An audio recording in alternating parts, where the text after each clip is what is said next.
Good evening. The meeting will now come to order. Sylvia, would you like to take roll call? Chair Meyer. Here. Rachel Shoney. Here. Beth Cook. Here. Doug Scott. Here. Nancy Brutton. Here. Larry O'Keefe. Here. Naomi Bello. Here. Thank you. Unfortunately, we also don't have minutes available tonight, so we're going to go ahead and postpone review and approval of the meeting minutes. And so at this time, we will open up for any public comment. Anyone? Great. Okay. If anyone should arrive a little bit later, of course, we'll provide an opportunity if time allows for public comment. So the city attorney does not appear to be here tonight. So Tom, I'm hoping that you might have an update on where their office is in terms of drafting some language for our review. Well, they will be here. The attorney left at 4:30 and still hasn't arrived. So that should tell you something about traffic coming out of Portland tonight. Yeah. So he will be here, and I do believe that he has made an effort. Tonight we're actually talking about the 24-hour thing, so there'll be information, I think, which Sylvia probably has handed out, related to those. They are working on drafting information for the three areas that we talked about before, including, overnight camping, hazardous materials, and I'm not sure I can't remember what the third one was, but we were doing some research tonight this last week, and of all places, we were talking to somebody in Washington, D.C. about pesticides because we were trying to get some ideas of how we could, try to incentivize things. And he was like, "Oh, you do know you're preempted in the state of Oregon from doing anything in regards to pesticides. So maybe you guys already figured that out as well." So basically it says, no city, town, or other political subdivision shall adopt or force any rule or regulations regarding pesticides sale, use, including but not limited to labeling, registration, notification of use, and the list goes on. So I think that's probably one that they probably won't be dealing with. So that's up and coming. They did also talk about Heather has an attorney to look into the ERISA laws in regards to wages and others. He will not be able to get that done until Monday of next week, so that won't be ready. So probably, I know we were talking about potentially canceling a meeting, and that might be a good thing to take a look at. Yeah. Okay. We can definitely talk about that. Maybe once the attorney arrives and is able to give us a better idea of their timing of actual language for us to review, we can revisit that before we adjourn this evening. So tonight, let's just move right into our new business, and that is a focus on or a discussion related to crafting an ordinance that would create a supportive environment for small retail business within Sherwood.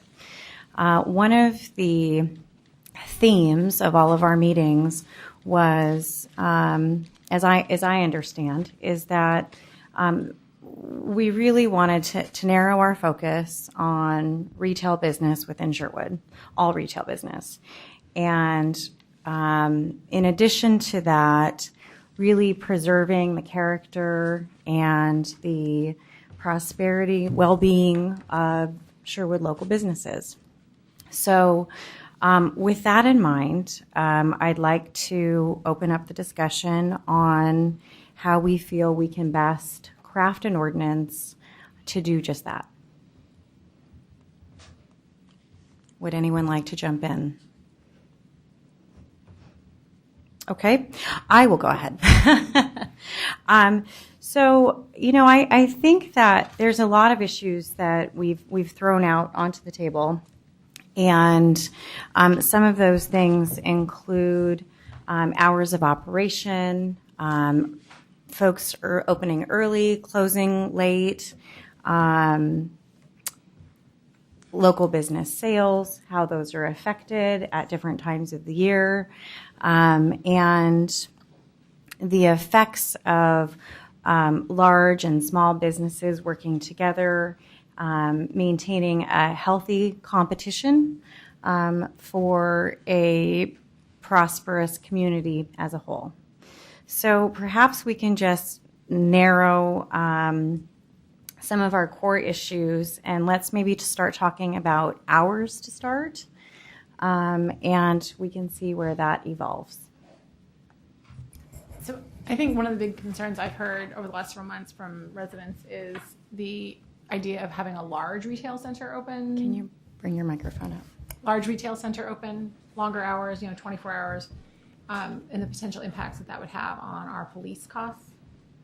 And actually, I remember one of the city council meetings, one of the staff from the police department was here and indicated that would potentially be an additional cost, again, to residents or existing residents. And again, it does really change the traffic flow, changes the, I think there's a lot of different impacts that would have on our community. So I think it's something we should absolutely look at closely. Because, I think Safeway right now is open until 1, and then they open up again at 6. And it doesn't seem like that would be too onerous on any type of business to have to be shut down between those hours in order to maintain the kind of current standards that we have. I would tend to agree. Chief Groth in a council meeting did indicate that the city does not have a large police force out in the middle of the night. And while it would be very difficult to gauge at this point, as new development comes in, what kind of an impact new development and new businesses will have on the city as a whole, there is the potential for additional police patrol. And currently, the budget doesn't appear to reflect that adding additional officers is coming at this point. So I think, Beth, you proposed, what hours did you say Safeway was operating? I believe they're currently open from 6 a.m. to 1 a.m. So they're closed from 1 to 6 a.m. Okay. How do folks feel about this? I just wanted to ask you for a clarification, Beth. At the beginning, you mentioned large retail centers, and at the end, you said any business. And so I just want to clarify what your intent is. I misspoke. Then I would say large. I would say at this point, I think there's a big difference in an impact that a small restaurant would have, such as Sherry's or 7-Eleven, versus a large footprint retailer. So if I might interject, I want to clarify that we are not looking at food uses or standalone restaurants. Are we looking at standalone restaurants? Are we looking at pad sites? No. Does anyone have an interest in looking at that?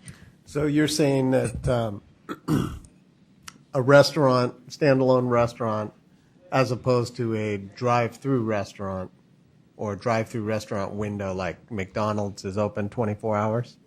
No, I don't think that those are impacts, those are uses we currently have in place. They're not the kind of impact that having a large retail space open 24 hours would have on our community. And again, an industrial use, not likely to be generating a lot of in and out traffic during that time of day, not likely to be generating a lot of police calls potentially. Whereas a large retail space being open, Safeway's not open that long, during those hours. Albertsons is not open during those hours. I think that we should maintain those standards. Well, I feel that, originally when I got on this committee, I was kind of against the 24-hour thing, but I am reminded of Home Depot's retail plan a few years ago, and actually it's probably more than 10 years ago, to have their stores open 24 hours. And the customer base didn't support it after a while. I used to work at 5 o'clock in the morning, and so I would stop by Home Depot on my way to work, and I would get the greatest customer service from somebody all coffeeed out at 4:30 in the morning, and it was great, and I enjoyed that. Mm-hmm. But the customer base didn't support them being open 24 hours, and I think the customer base in Sherwood will either support that or not support it. See, and I think my concern is more with the cost to existing residents of additional police in order to maintain the availability of that retailer to be open safely for 24 hours. Because I don't currently believe it's in our budget to do so. So it's not a market issue for me. It's actually a public safety issue. But we haven't actually determined that there is a safety issue. I mean, as I recall, at either the first or second meeting, the police talked about how you always have Target generates about a call a day in shoplifting, and the first few weeks they generate 5 calls a day.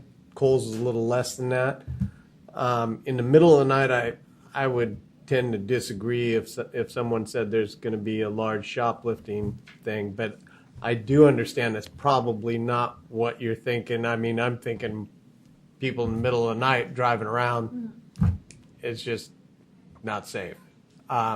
So I would agree with that. I don't necessarily agree that we're going to immediately need more police for there. I'm kind of torn, and I'd be interested in hearing somebody else's opinion on the 24-hour of why we shouldn't have that or why you guys think we should. I just wanted to add that this was something that was discussed during the council work session, and there was a great deal of consideration about, one, what does open constitute, and does that include freight delivery, unloading, having store members or sales staff in the store. And a lot of our businesses do operate during the night, and some of them for 24 hours doing those types of functions. And I'm doing some preliminary research right now, and I hope to have more next week that will kind of go into some of the details of that.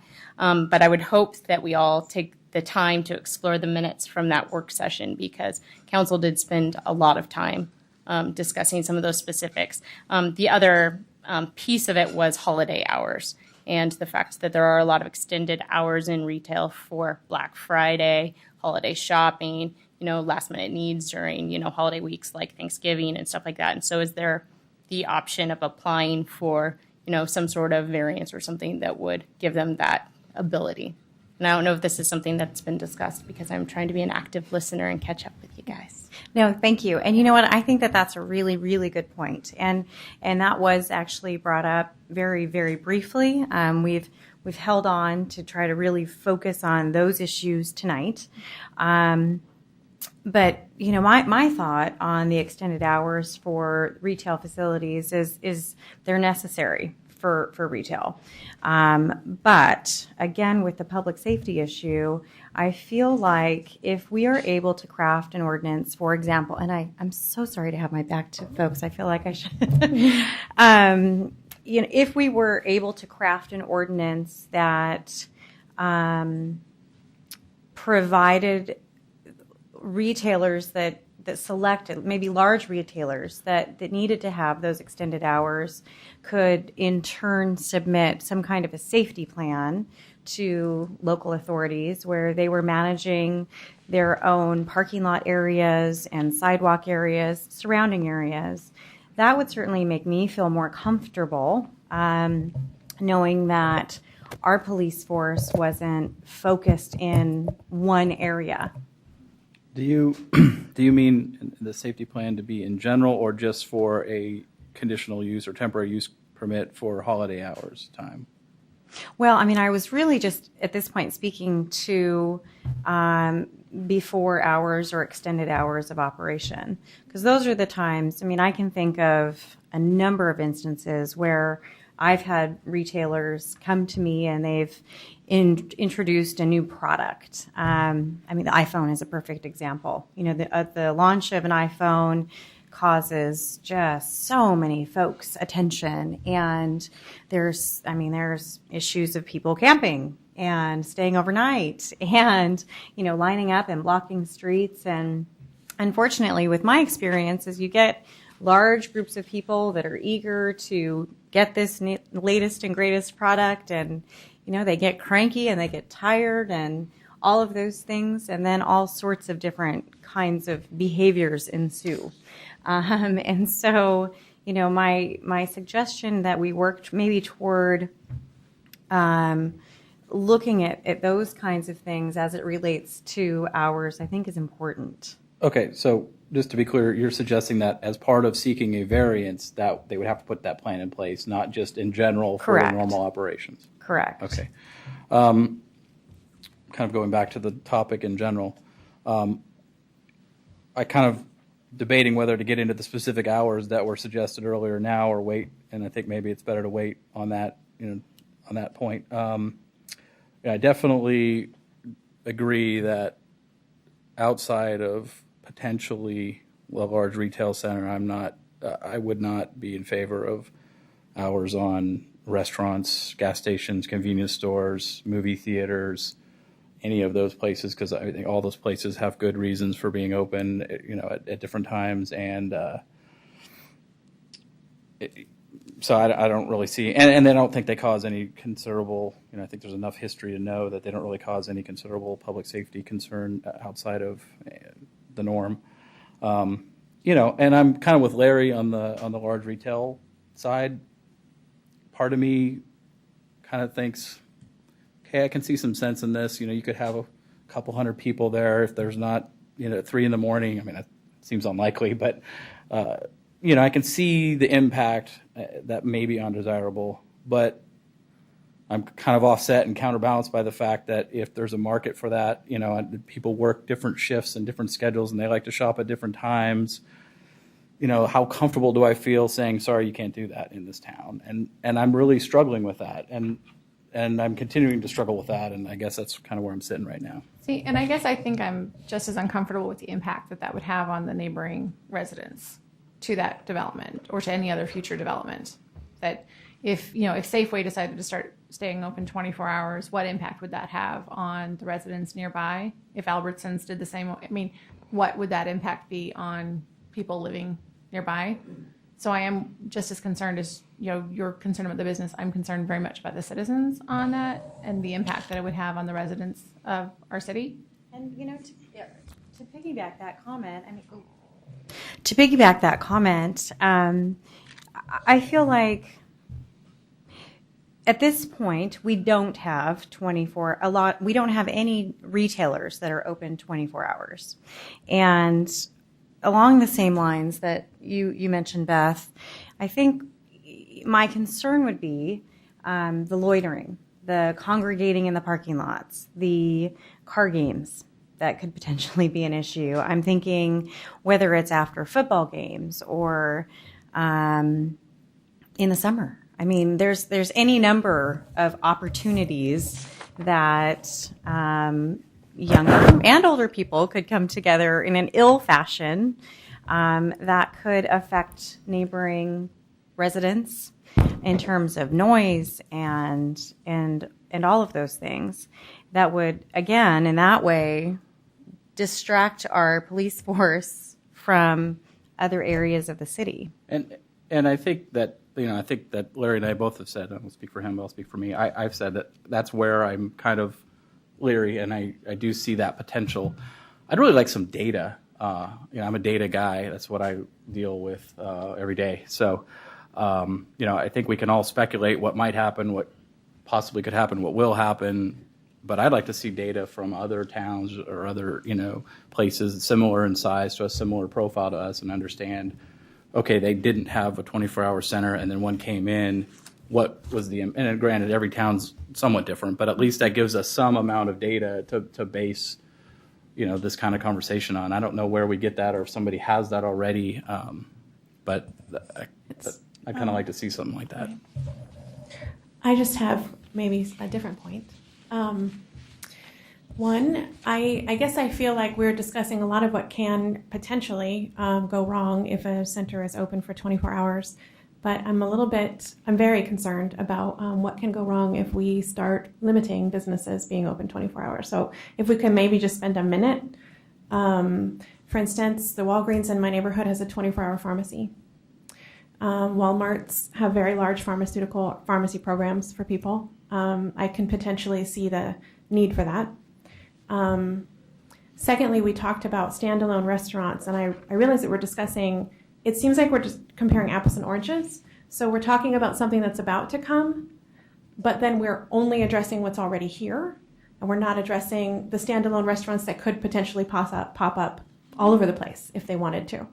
So, for instance, we've only got, one restaurant that's got a 24-hour drive-through at this point?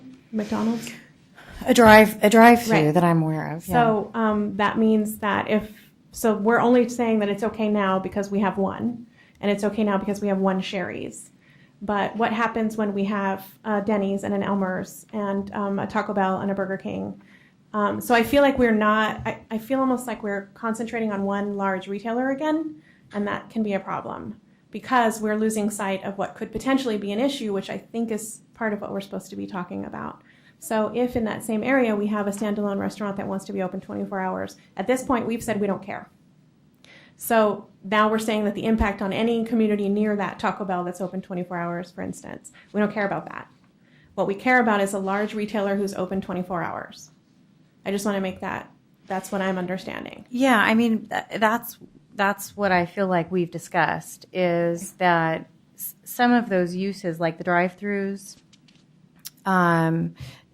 don't necessarily, well, in this case, are completely exempted from this conversation because that's not something that we felt at this point that I've heard from anyone that anyone was concerned about those drive-through type facilities. Am I mistaken? So then what about the pharmacy issue? Because I do think that's real. I mean, I'm sorry, my 24-hour Walgreens is busy. My 24-hour Walgreens pharmacy is busy. And I can see that might be a potential. Plus, I also think we need to address working hours, what is open to the public and what is working. And we skipped right over that. And it's important to understand that there are people who rely on, I'm sorry, but there are people working in Safeway overnight. Oh, yeah. So what's open? And I think, I'll speak for myself, and I think Nancy brought this up, and I'm glad you brought it back. I think, to me, anything we discuss is talking about hours open to the public. Correct. What businesses do, staffing-wise, when they're closed for stocking and everything else, I don't believe is what's on the table here. And that's my understanding also. I would agree with that. And I think you brought up a really good point about Walgreens because we already have a Walgreens in our city. I don't think, and I'm sure they probably have to do something with the city as far as a permit or something, but if they just decide, you know what, we want to be open 24 hours or have our pharmacy drive-through open 24 hours, I think that's a very real possibility that they could do. And Rachel brings up a good point about not just looking at big retail centers, but other businesses that are coming. So are we just talking about retail centers, or we're not including restaurants in there at all, right? I would think that we'd be talking, again, I think of Walgreens as a convenience store rather than as a large, it's not a large footprint. I mean, the number of customers inside Walgreens They employ just as many people across the U.S. as another large retailer would. but we're talking about impacts on Sherwood and our residents and the size of and type of traffic late at night and the impact on police. So not necessarily. So we would allow a 24-hour pharmacy at Walgreens, Microphone, please. But not a 24-hour pharmacy at a large retailer. I think That's what I'm asking. It's important to even find out if there would be a pharmacy as part of this. Actually, I would say that it doesn't matter. What about any because, large retailer? Yeah, I would feel like an exemption for a drive-through pharmacy would be fine for any retailer. I don't know that if there's the option of closing doors to retailers for in and out foot traffic, that I would be fine with. I don't see that for the 21 years that I've lived in Sherwood that has been an issue for the residents. And quite frankly, I mean, after reviewing the letters that were signed by a lot of the residents that came into council, nearly 10% of residents in Sherwood said, we don't need anyone open 24 hours. And, so a part of what we're working toward here is making a recommendation. Actually, that is what we're working toward. We're making a recommendation based on a reasonable effort to address the concerns of the residents of Sherwood. And that is what they're telling us. They're telling us we don't need anyone open 24 hours. With all due respect, Mirta, they haven't voted yet. Absolutely. So, I mean, I'm sorry. I mean, I hear what you're saying, and I'm listening, and I get it. But 10% of the 1,800 is 180 people. And we are trying to draft something so that we can understand what the citizens of Sherwood want by voting on it. That was my point, Rachel. I mean, out of a population of 18,000, about 1,800 letters came in to council saying, "Whoa, we don't I need didn't think all this." of those said 24 hours. I mean, I read them, and I didn't think they all said 24 hours. No, I mean, I don't want to split not even hairs. close. It's not important. I just feel like we keep talking about that we're concerned with the future and other retailers coming in, and this conversation is not only about one retailer. Correct. But this conversation feels very much to me like only one retailer. This conversation's about crime, right? And there are a lot of statistics about the violent crime rate Can you move your microphone closer, please? within a mile radius, of a Walmart. So I think that whether or not we want to look at that and have it as part of the conversation, that's what we're talking about. Well, I hear that is a concern for you, for sure. But I don't think this is just about Walmart. I think that we have a lot of vacant and available land that could attract a number of retailers. And with Albertsons even for sale at the moment, any kind of a replacement tenant could be potentially affected. And so I feel like these are the issues that we're working toward is, do we want and do we feel like Sherwood necessitates 24-hour retail? And I'm not sure that I think that it does. I'm not sure that we need to have a 24-hour retailer. And I don't feel like limiting hours of operation, limiting hours of operation in terms of being open to the public is a bad thing. And I mean, we can certainly banter about that. I mean, that's why we're here. And I think I've read through the comments from the citizens, and I think it's important to remember, and I think they're valuable input, and that's why I read them. But I think it's also important to remember that they were gathered from a group of people who had a very specific concern, the Walmart, and it's not. There's no other gathering of information from people with different concerns. And so I think while it's important to understand and take into account those comments, they're not necessarily representative of the whole. And back to the point of we're putting something forward that would be put on the ballot, so it's going to be voted on, and ultimately the whole will decide. But I think we do owe it to the city to craft, if we're going to recommend an ordinance in this area, to craft, the best one we can. I would agree. So yes. It's okay. I would go ahead. just like to add, because there was a comment made about the usage of and who is using, these services and at what hours are they using them. And there was a comment that was made specific to the citizens of Sherwood, but there are stakeholders of these consumer goods that are not citizens of Sherwood. There are 18,205 people in Sherwood, but there are 40,000 people, and I would have to double check that statistic, that travel down 99 every day. And, how many of them need a place to stop, a place to grab something to eat, perhaps, needing to get diapers in the middle of the night because they live out in the hills in unincorporated Washington County and aren't Sherwood voters. And my own background, there's a lot of business owners that come in early to work or leave late at night. And I'll use the example of a lot of the medical and healthcare practices are going to be running 24 hours and are going to have needs for, grabbing things too. And so I just hope we consider all of the stakeholders that are using these businesses and not just limit it to those that get to have a say in the law creation. Mm-hmm. Yeah. I think that's reasonable. I think that that's a legitimate concern without any question.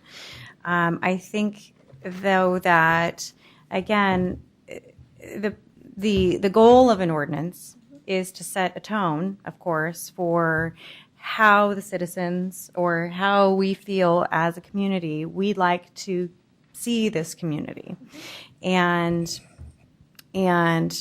preserving Sherwood, preserving its character, preserving civic uses and opportunities, those are all things that have come before us, and folks have said, these are the things that are important to us. And I understand that could absolutely limit and affect others as they are coming in and out of Sherwood. But Can I add something to that?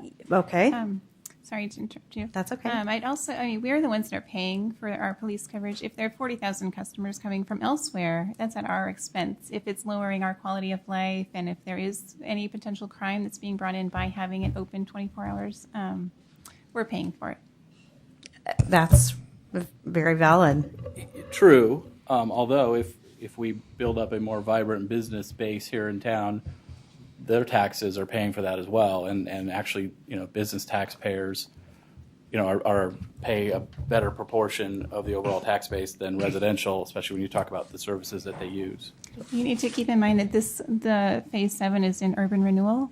None of the income that's generated there is going to go to our police, unfortunately. Originally, and Right. I think Maybe- revenue sharing is scheduled to start next year on the The urban revenue renewal sharing district. is shared within all the districts, and it's a very tiny proportion. It's not like normal commercial usage. Right, but you're also talking about it's not taking money away from an existing tax base. Whatever that land was being taxed or being assessed at before it was added to the urban renewal district is still So farm that deferral. amount of it still goes to the police and the fire and whatever other metro and the other Well, it was library. in farm deferral. Do you mean light industrial or which one? It doesn't matter. Whatever the assessed value wasn't, was yeah. before it was added to urban renewal will continue to go to those taxing districts. I don't know, Tom, do you mind answering this? Do you understand this? I know. It's Yeah, your I specialty. do understand the question. So, and it's a very good question, a very complicated one, actually. Naomi, you're both right, actually.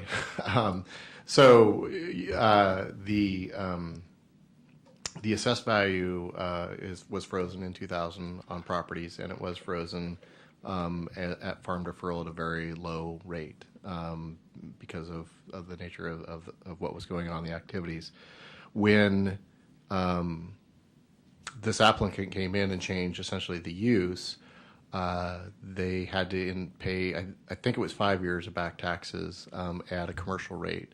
So we actually ended up getting a fair amount of monies this year for that change in use. My understanding is moving forward, they'll use the commercial rate to start with, and then it will be the additional on top of that for the urban renewal. It's kind of weird, and we asked the county about this a couple times because we were a little bit confused about it because it kind of didn't make sense. Well, we thought it was capped down here, and the answer that we kind of got is, well, because of the way this works, it will actually be capped at what it is based off this year, and then any additional on top of that will be urban renewal. So we are getting some monies more than we were before under the farm deferral, but we won't get any additional monies in the future Until the urban renewal that point. Right, So, until the urban renewal expires, which I think is scheduled to be 2022. Is that 20 years from now? 2021, years. so 8 years. Yeah. And then all that additional gain will go into those tax districts Okay, from that point that's a forward. long One time from concern now. I have, we're kind of erring towards talking about one property. Again, this would be something that would be impacting retailers citywide, not just in one particular area.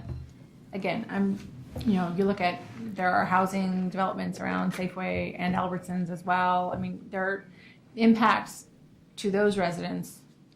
If one of those retailers decided to stay open 24 hours would be just as concerning to me, or the potential cost of police. So I've listened to you guys for a little bit, and I had a chance to kind of browse through this as you were talking, and I know that this came in late, so you probably didn't have a long chance to look at it. So there were a couple things that I noticed. First off, like Gladstone tried to do this through the land use process. We talked about that also at the work session about whether or not this could be like a conditional use permit or something. Conditional use permits go with the land and may not even stay if an operator comes in and out, and it's complicated to do, plus it's in Chapter 16. So that might not be the best way to go about it. Most of the others actually tried to regulate this either by prohibition with exemptions, or by either putting a permit or a license in place to kind of regulate these activities. So, and those seem to be the ones that were more focused on, the police and having some sort of license that the police could control certain, aspects of things that they would have to do additional things. And at some point in time, if they didn't comply, would lose their license to open up 24 hours. So from what I saw in here, those are kind of, and listening to your conversation, maybe those are the two things you could kind of decide which route you want to take. You want to try to do a prohibition and create exemptions, or maybe you want to create a licensing or permitting process by which they would have to meet certain requirements, and then it could be controlled by the police or city manager or whoever that would. So just some suggestions.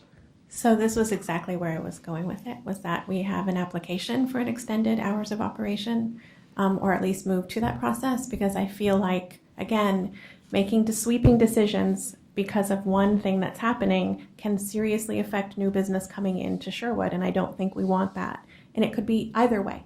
If a business comes in that doesn't consider itself large retail, but they want to open 24 hours, and they, I'm sorry, but there's a place called Stars in Beaverton, which doesn't bother me in the least, for the record, but they're a restaurant and they're open 24 hours on occasion. And that's totally within code, and it's right next door to the police station. So my point is, if we put something into place that will do all of these things, they will address the large retailer that's open, it will address new businesses coming in and the environments in the neighborhoods that they're in. It seems like if we're allowed to go that route, or I shouldn't say, if we're allowed to go the route of asking for an application for an extended hours of operation, it seems like that's the best place to put it, because I saw also in some of those municipalities, it was opened up for public consideration again. You know, it would go in front of council. It could, you know, there are many different ways it could go, but anytime a business comes in, it would apply for this extended hours of operation. Now, I think it's a good idea to set what we think extended hours are. I mean, obviously, closing at 1 a.m. till 6 a.m, it makes sense for a lot of reasons. I mean, bars close at 2:30. You know, I mean, there's a lot of reasons why you want to get people out of the path of that 3 to 4 o'clock in the morning area where police need to be, you know, on the highways and paying attention to what's going on. But anyway, I would, you know, ask that we consider an extended hours of operation application for new businesses coming in. And I don't know how we address existing businesses, but I can see a time when all of 99W is lined with 24-hour drive-through restaurants, and I don't know that I necessarily want to live in that town. I would support what you, and what I think you're saying is that you would like to see a review process by city council for each business coming in that wants to go 24 hours. And then that way we could open it up to comment. I don't know if it's city council. It was different it was different in a lot of the cities, in some of the cities that I looked in. It was a different body that regulated it, and some of it was planning, some it was planning and zoning, some it just said the city manager. But it basically was like, in one I saw, which I thought was a great idea, was when you applied for your business license. You could be open for standard operating hours of the city, which were set. And then if you wanted to be open past those hours, you needed to apply, and you went through an application process. And how the cities determined that went was different in each case. I would be a lot more inclined to support something of that nature than like a blanket ordinance. And because that way, new businesses coming into town, they can apply for an extended hours permit. It's got to go through a public comment part. So if people feel strongly about it one way or another, hey, they can show up to a meeting. Do any of these examples, Rachel, have evaluation criteria specified? So that's the next sticky wicket when you go down that road. There were right? some that just, like I said, they were just straight up in the city code said a retailer, for instance, of this size could not ever be open for 24 hours. I did see unless there was a 24-hour drive-through pharmacy. I saw a couple of different examples, but and not all of them had to do with large retailers. Some of them had to do with other businesses which they thought were undesirable for their city. In some places, bars can be open for 24 hours. So it was things like that. But most definitely there was a rule, a hard and fast rule. And a lot of it had to do with retail only, and commercial and industrial were left 100% out of the mix in most of them, I would say. Could I ask that the committee take a look at the packet that was provided to us tonight and turn to, the ordinance. It looks like numbered ordinance MC-4629 in the city of Camden. As I review this, and I'll read this for the record. It says, it sounds like received input from residents and neighborhoods, police department, code enforcement, et cetera, et cetera. One of the goals of the ordinance that they put into practice was in part to reduce crowds of individuals in close proximity to residential areas. And again, in the spirit of reducing nuisances to neighbors and residents, I feel like this discussion is, while there's so many different valid points here. Limiting hours of operation can be troublesome in many regards, but not limiting hours can also be troublesome. So there's there's pros and cons on both sides. And so, what our charge is to decide or to make a recommendation based on what we feel like makes the most sense for our city. What I do like about this ordinance that it looks like Camden has passed or has ordained for their city is it addresses the loitering, it addresses littering, it addresses disturbance and noise and reducing debris even in retail establishments. And I think these are all of the kinds of things that directly impact our residential neighborhoods and preserve our community. And again, in the spirit of preserving our character and preserving our communities, these are the things, it would seem to me, that matter to residents. Anyone have any thoughts on that? I would definitely rather see our police officers working to enforce something like this than to just be with, than to not have any ordinance in place and to have them enforcing not only this type of thing, but inside, like shoplifting. And because regardless with a retailer of that size, there will be work for them to do. But I feel like if it was open, they'll be dealing with shoplifting like they were at Kohl's and elsewhere. Chair Meyer and the committee, Chad Jacobs from the City Attorney's Office. At first, I apologize for being late today. A 20-minute drive took me an hour and a half. We're happy to see you back, Chad. I just want to interject, and exactly what you were just talking about is very important. You want to talk about what are the concerns that you're trying to address. The City of Camden ordinance that we provided for you was upheld. It was legally challenged and was upheld by the trial court, but it's now up on the Court of Appeals in New Jersey. So, it's very likely that the Court of Appeals may throw it out and say it's unconstitutional. And the reason that they have all that language that you're talking about was to justify the rational basis for having the ordinance in place. So it's going to be very important for this body and the City Council, and then in the ballot materials that are presented to the voters, to outline these very reasons why this is necessary for the city to put in place. So it's important that you do have this discussion about what it is, what are the concerns that you're attempting to address, and then tailor whatever restrictions you put in place to address those concerns, which is why you see various ordinances that we provided. Some have, within a certain number of feet of residences, because what they were really trying to address was the impact of light and noise on the ability for people to live in a peaceful setting within their residences. You've got other ones that are much more detailed, like the City of Camden ordinance that goes into a lot more detail about the various concerns. So part of what you want to do as part of this process is have a discussion amongst yourselves, get information from the community or the police if you can, to sort of build that record for if and when any such ordinance is challenged, if it's approved by the voters, that you would have a record to defend it. Thank you very much, Chad. Any other comments, Larry? I see in the exemptions they have the sale of gasoline, diesel, propane filling stations, and prescription, non-prescription medications at drugstores and pharmacies is exempt from that. And then the 200 feet from the lot line to residential zone was I think the amount of distance that Chad was talking about. I think I'd be okay with considering something like that. I mean, this is very detailed, and I'm thinking if the police saw that there was a problem, I mean, this kind of gives them a probable cause to Step in. step in rather than being reactionary. This way, they can be more proactive instead of reactive, and I like that idea.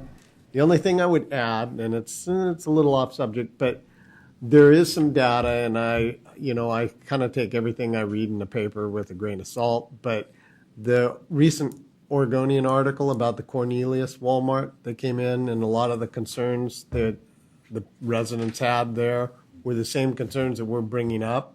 And now that that store's been there a little bit, they have found out that it didn't quite create the amount of crime and devaluation of housing that they thought it was.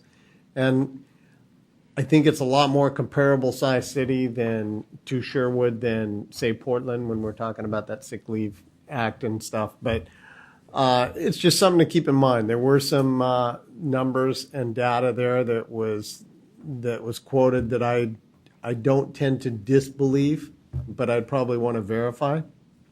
That's fair. But again, I mean, this is the discussion that we're having. I want to be very clear, is not based on one retailer within Sherwood. Yes. And there are, as I mentioned earlier, other development opportunities available within the city.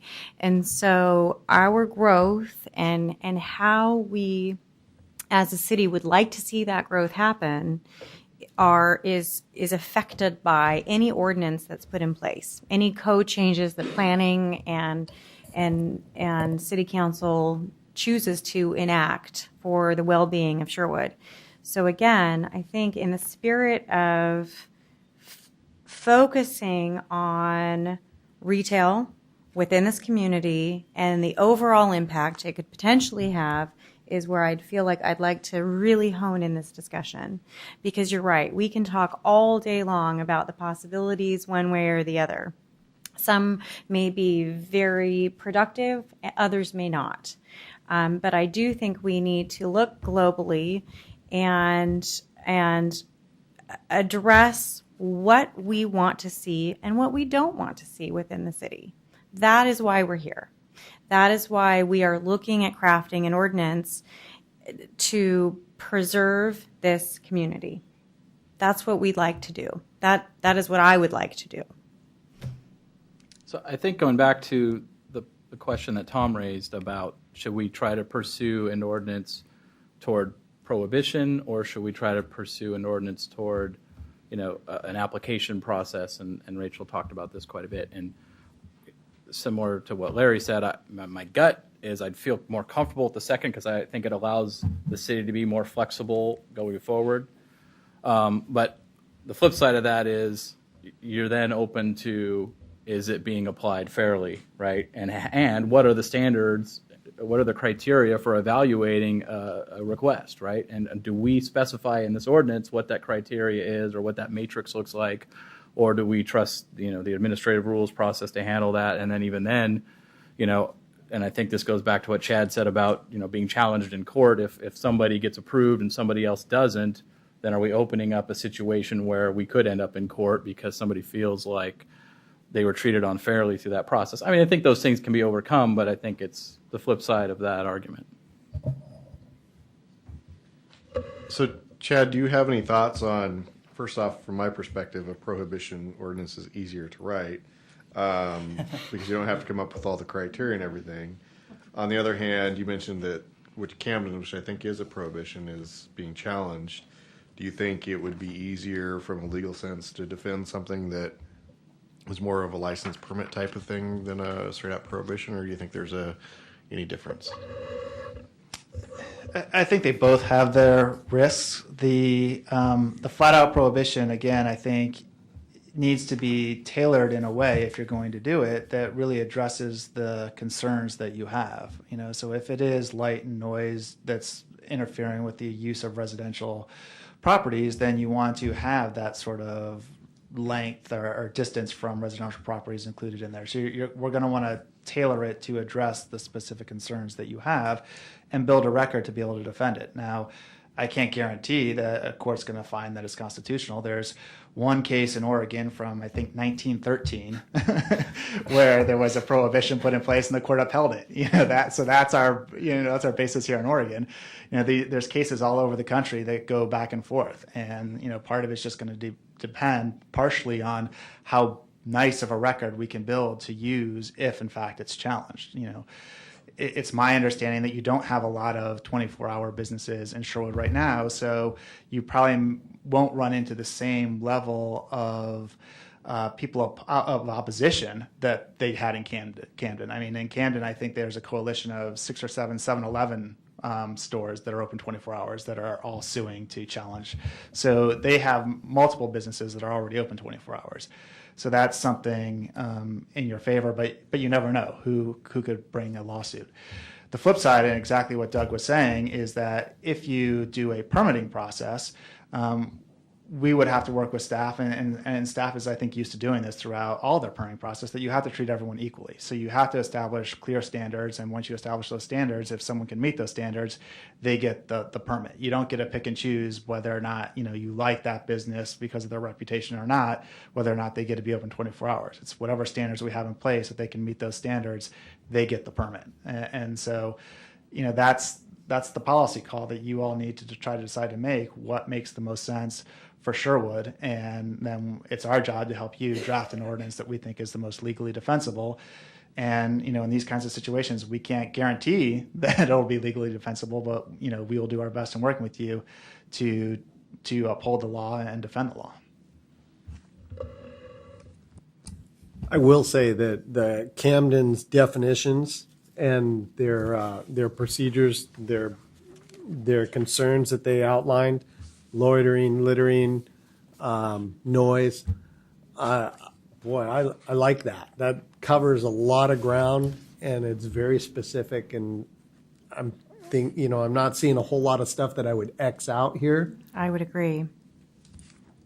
The other thing that I don't see, and I'm surprised I don't see within this ordinance, because it does appear to be a prohibition ordinance, is something related to a chronic nuisance property.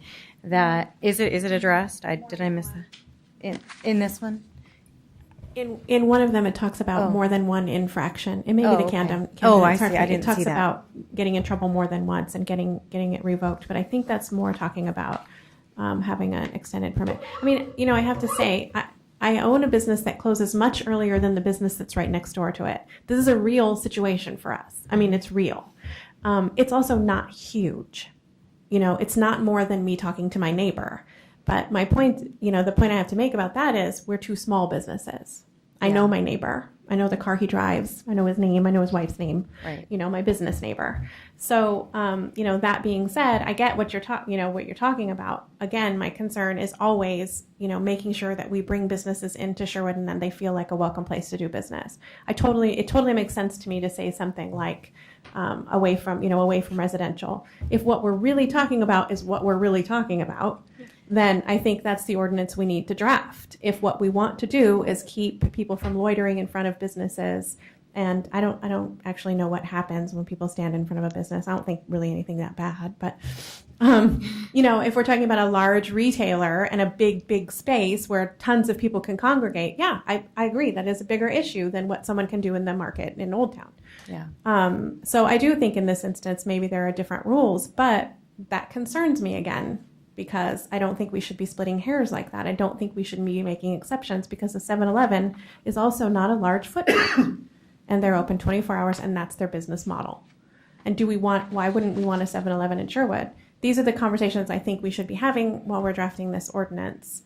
Do we talk about square footage? Because I feel like for once in this entire process, I feel like maybe we should be. Okay. Because that's what I keep hearing is large. So is a small footprint business that's open for 24 hours, is that really what we're concerned about? Are we concerned about a place where really a lot of people can congregate and get up to no good, and we're talking about one police officer not being enough to have a conversation? What are we concerned about? Well, I think you brought up a lot of points that we could comment on, Rachel. So thank you for that.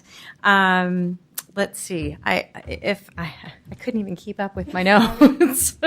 So I think one, I think a discussion about a threshold, whether that's square footage or number of employees, I think is a reasonable point to discuss. I think that hours open to the public, again, is another concern that we could discuss. Help me remember some of the other things you just said. I really want to discuss whether it's retail only Okay, or not. Yeah, I'd like to I just want to readdress. solidify. Is it going to be Yes. retail only? Then it needs to be retail only. Yes, I think that we have all, and please correct me if I'm I would wrong, agree but with that that. all Retail of this only. discussion is focused on retail. And we have to be clear then what retail means, because Correct. there's a lot of differences in how you can define that. So.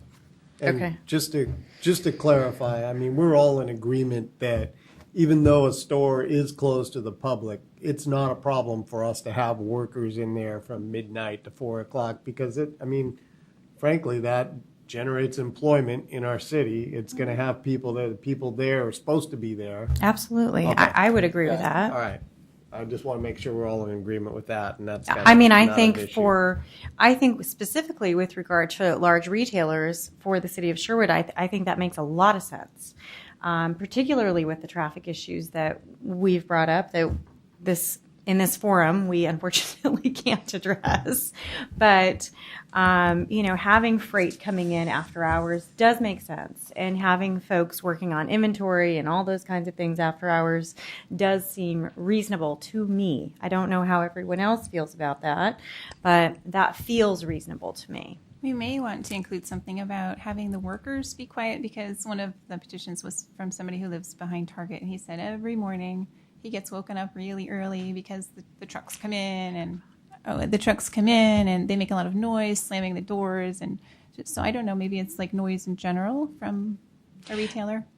Tom, can I deflect to you for a moment? What do you know what our noise regulations are within Sherwood?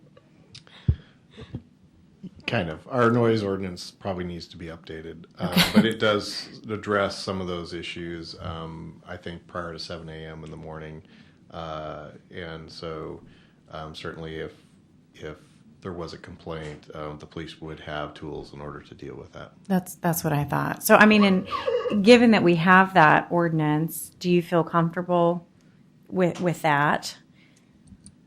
I'm not sure. He said he's complained, multiple times, and nothing's been done about it. So I don't know. So I guess the question is this the case where we need a new ordinance or to update the existing ordinance, or is it a case where it's, maybe the application, Or just a call into the police department? I think we just need to set a standard, for the employer and also all of the customers who are visiting. Well, and I think one thing that you've identified is noise is one of those activities that you guys want to talk about. So certainly, dealing with hours of operation would make the justification that Chad's talking about make Yeah. sense. So, Rachel, I'm going to defer back to you on your threshold comment. I feel like I would agree with you. A business like yours is not one that I would feel concerned about in terms of large groups congregating in the middle of the night, that sort of thing. Whereas, a large retail parking area would be a concern to me. I've managed both the small mom and pop shops. I've managed very large retail facilities, and there's a big difference between the kinds of activities and hours even that occur for a number of reasons. What seems reasonable to you? What feels reasonable? Do you have I know this is a tough. I have no idea. Okay. Honestly, I have no idea. Because I hear what you're saying. At the same time, people complain all the time about the hoodlums in front of Fat Milo's because of Rainbow Market. And they're teens, and they're children who live here. So, and they're not homeless. Yeah. So, I don't have any idea. I guess I'm not the right person to give input on this. I do believe that there is better and a different dialogue that happens between small businesses, smaller in size businesses regarding this issue. On the other hand, you're talking about a large shopping development. How do you, if Fat Milo's is in there in a new development, how do I know who gets in trouble for the people who are congregating in the parking lot? So the whole getting in trouble part, I think, is what we're trying to avoid. Am I right? I think the answer is the people themselves who are loitering are the ones who get in trouble. Yeah. The business isn't held responsible for that. Okay. Right? I think that's what we're... I just want to make sure that the business isn't responsible for calling and reporting or making sure this nuisance doesn't happen, and because I don't want the calls. And I don't think the large business wants the calls either. Well, so who's unfortunately, responsible for policing their parking lot? They are. A property owner is responsible. Right. We just had this conversation with the 24-hour overnight thing. So that's, again, my point. But, again, the question you asked me was size, and I don't have any idea. I don't have any idea. There are small businesses in there with Safeway and Albertsons. Okay, so does anyone else have any thoughts on whether or not a threshold in this? Yeah, I think a property owner needs to be responsible. They need to know that they can manage their property, their parking lot, and if they can't, then that's an issue. And if the responsibility is falling on the city's shoulders, then that's an expense to us, right? So in the Camden ordinance, they had the definitions of retail sales. They also had their exemptions for items such as pharmacies, gas. I think 7-Eleven is at a gas station, correct? Yeah. So so they would be exempted. And I think that would be a good place for us to start having the conversation regarding. Okay. The retail.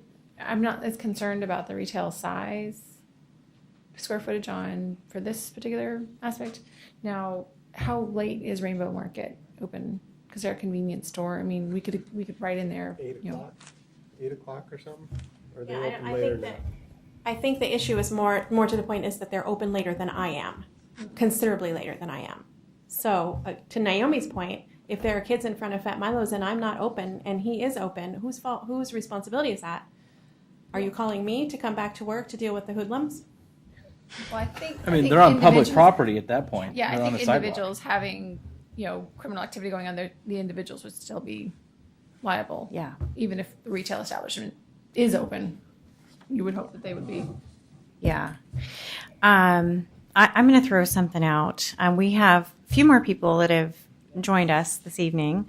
And Tom, I have a question. When we last met, you had mentioned that you have another meeting to go to. Is that still the case? It is. That meeting starts at 7. It's actually going to be in this room back here. Okay. But I don't plan on going back and forth. Okay. Will you be rejoining us? Maybe. Depends on how long that meeting goes. So that's probably going to be an hour-and-a-half meeting, though. So Okay. I'm hopeful that you guys are gone by the time that I might come back. No offense taken, Tom. So I would suggest maybe we continue until 7, and then we take a break, and then take public comment after. That's exactly where I was going. Is everyone else okay with that? And before we do that, I do have a couple of items. Yes, please. If you're willing to consider those, I would like to talk about the schedule and some concerns that we've kind of come up with as far as trying to make sure that we get things done.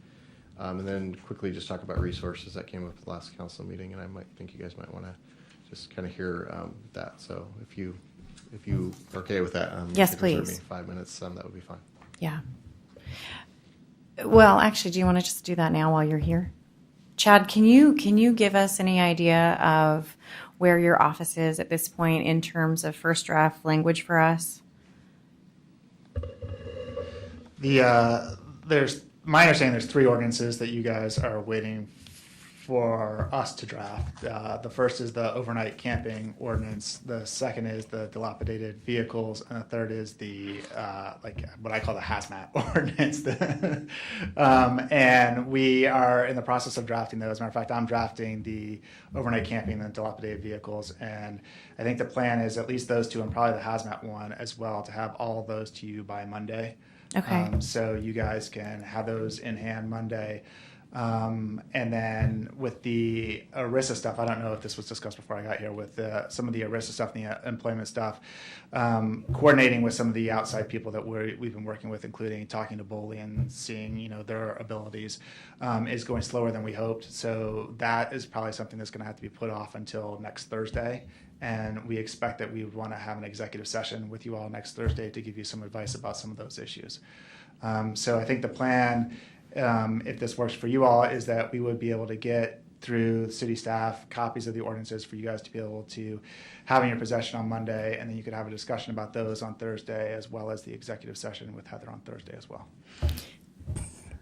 Chad, I'm sorry, but Tom, didn't you say that the hazmat thing was off the table? That was pesticides. Pesticide part. So with that in mind, I would like to suggest that we maybe cancel our meeting for Monday so that individually we have an opportunity to review the draft language, save some of our staff resources and time. And on Thursday, after we've all had an opportunity to read through the draft language, we can really, really get into a discussion on if we're comfortable with the language, if we'd like to see any modifications. We can take public comment. Will the draft ordinances be available to the public or not? They'll probably become. We're going to put those in a packet. It depends on when they come in. If Okay. they come in and it's for a Thursday meeting, we could certainly put together a packet that would include them that would be available to the public. If it's for Monday night, there just won't be time to put the packet together. Right. So before you make that decision, can I kind of give you some information? Sylvia asked me a really good question yesterday, and I didn't have a good answer for her, which is not usually a good thing because she usually asks really good questions. And so I've been thinking about it over the last day or so. And her question was, Council's meeting on August 6th, which is really when they're going to be considering this stuff with the hope of adopting these on August 20th. Their calendar is August 6th, August 20th. And then they do have a meeting September 3rd, but that's the day after Labor Day, and it's likely that that's probably not going to happen. Or Memorial Day, excuse me. So if on August 6th, they would have to have a public hearing in order to have the public be able to respond and testify in regards to the ordinances and the language contained therein, so that they could make sure that they heard from the public, that the public had an opportunity to respond to them and to give them feedback. But in order to have a public hearing, that means that the material would have to be prepared and to Sylvia by no later than August 2nd. That's way past her deadline. It's a week past her deadline that we normally would be getting her material, which would include all the ordinance text and then probably some sort of report. Typically we do a staff report, which is usually 1 to 2 pages, kind of outlining, the rationale that went behind it and exactly, what's going on, the financial impacts and certain things that go along with that. So that means if that has to be prepared by August 2nd in order to have the public hearing on August 6th and have the public have an opportunity to be able to review the material, then we're rapidly running out of time. Yeah. What we have right now is a meeting scheduled for August 1st, Thursday. Right. And clearly there wouldn't be any time to do anything other than wrapping, dotting I's, crossing T's, making sure the staff reports are done. And then there's only 3 other meetings before that. So Monday, July 29th, Thursday, July 25th, and Monday, July 22nd, which is meaning you're talking about canceling. Mm-hmm. So I'm getting really nervous about where we're at, and for you guys to be able to really have a chance to put together text in ordinance form that you feel really comfortable about. Chad says, he's going to get you this information, on Monday, but then you wouldn't have a meeting until Thursday to review it. So that would be really your only chance, probably, other than cleaning some stuff up on August 1st in order to make sure that language in that is the way you want it, which could work. And also then, you would be considering the ERISA stuff as well, and you really wouldn't have any language at that point to consider because you're still trying to figure out what pieces you're going to do. So Yeah. So, yeah, so we are running out of time. It doesn't, in my opinion, make sense for us to meet the day that we receive materials from Chad's office. With that said, I feel like relying only on one meeting that week also doesn't make sense. So perhaps we need to look at our calendars and figure out what other options that we have to meet that week. I mean, let me know if you disagree. I mean, if we get the materials in on Monday, Well, I certainly agree it wouldn't make sense to meet about those particular draft ordinances that we'd be receiving, nor would we obviously be able to meet about some of the employment stuff we've talked about.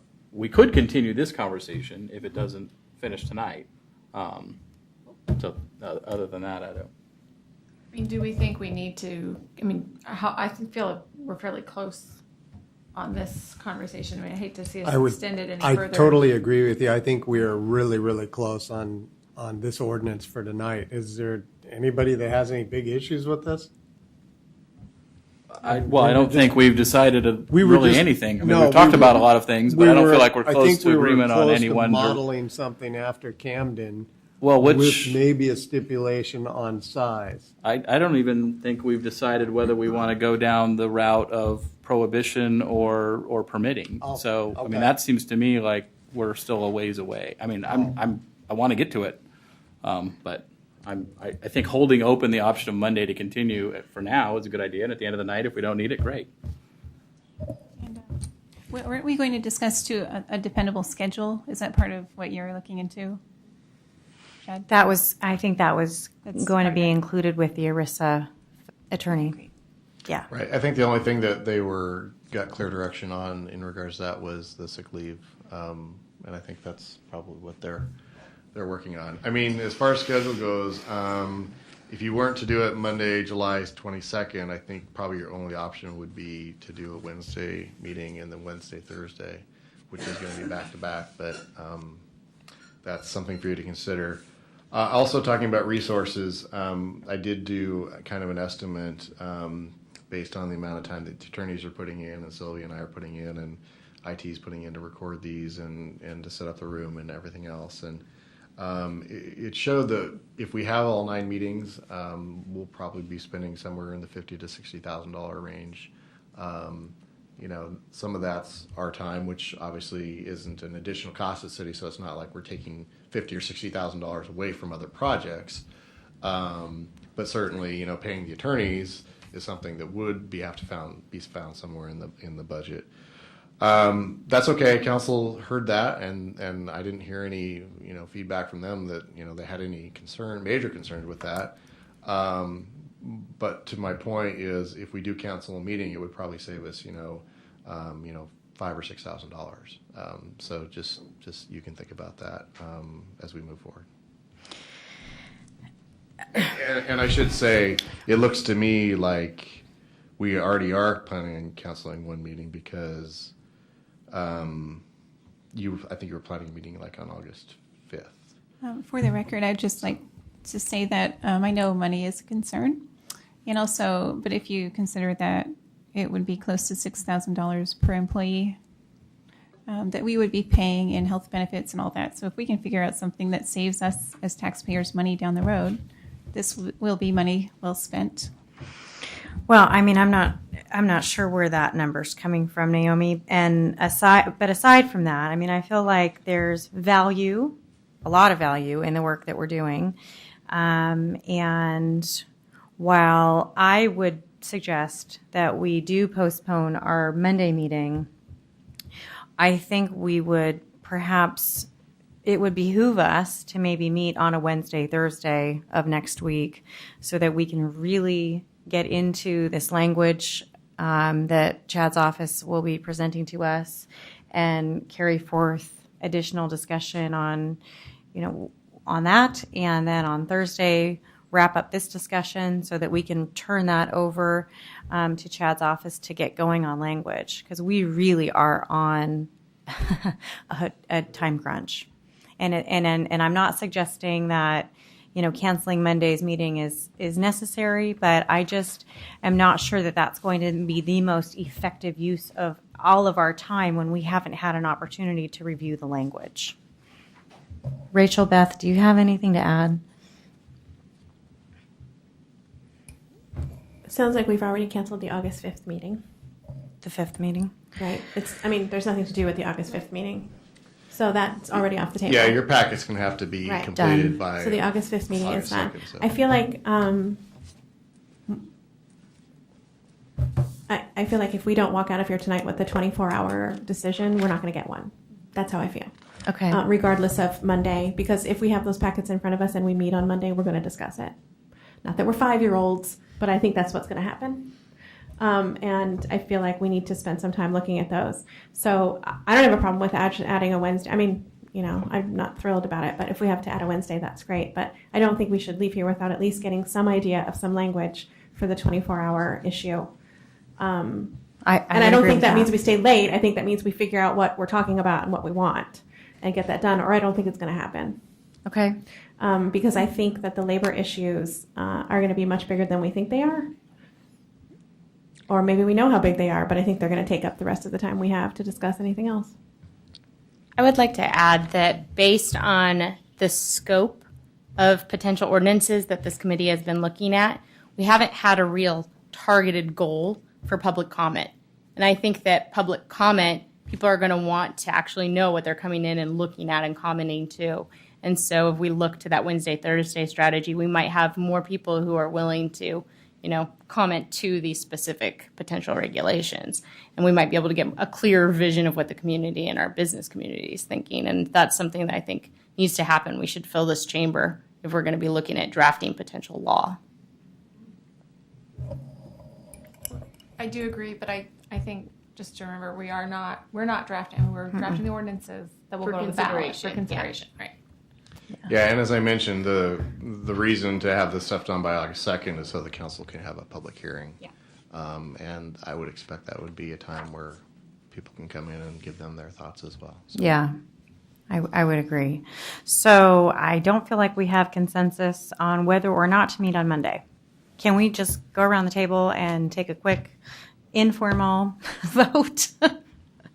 Naomi, what do you think about Monday? Monday works much better with my schedule, but I Okay. can do Wednesday if necessary. Okay, Larry? I'm having a hard time because I'm out of town next week. Oh, okay. I could probably make it back for Wednesday night. I'm not going to be here Thursday. Friday would work, but I don't want to be the only. So Okay. I could make it Wednesday if you got Wednesday and Thursday, and I'll just. Is there a way I can get the information and let people know my thoughts on that if I have something to read about? Absolutely, yeah. Sounds like it'll be ready on Monday, and you can just provide written comments to the committee. Okay, great. I am available as needed on any of those days.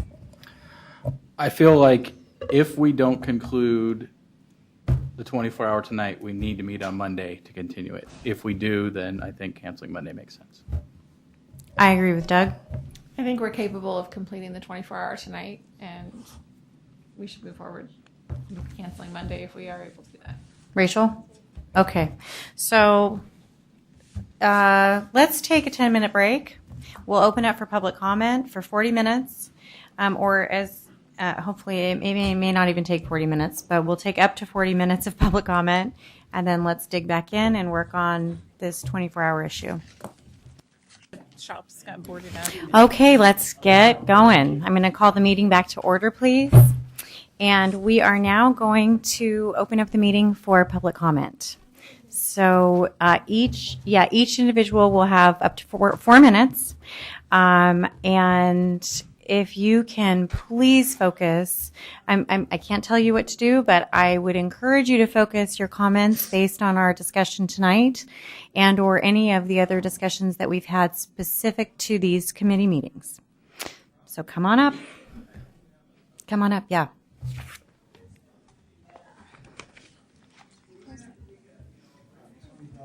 Could you push your button, please? Just leave it on when you're done. Yeah, Tony Bevel, Southwest Lindley, Sherwood. I have a couple of questions. Can I interrupt you 1 second? If you have questions, we're not going to engage in a question answer, Okay, but maybe all right, we but- will write down and get back to you in our closing comments. Sure. Okay.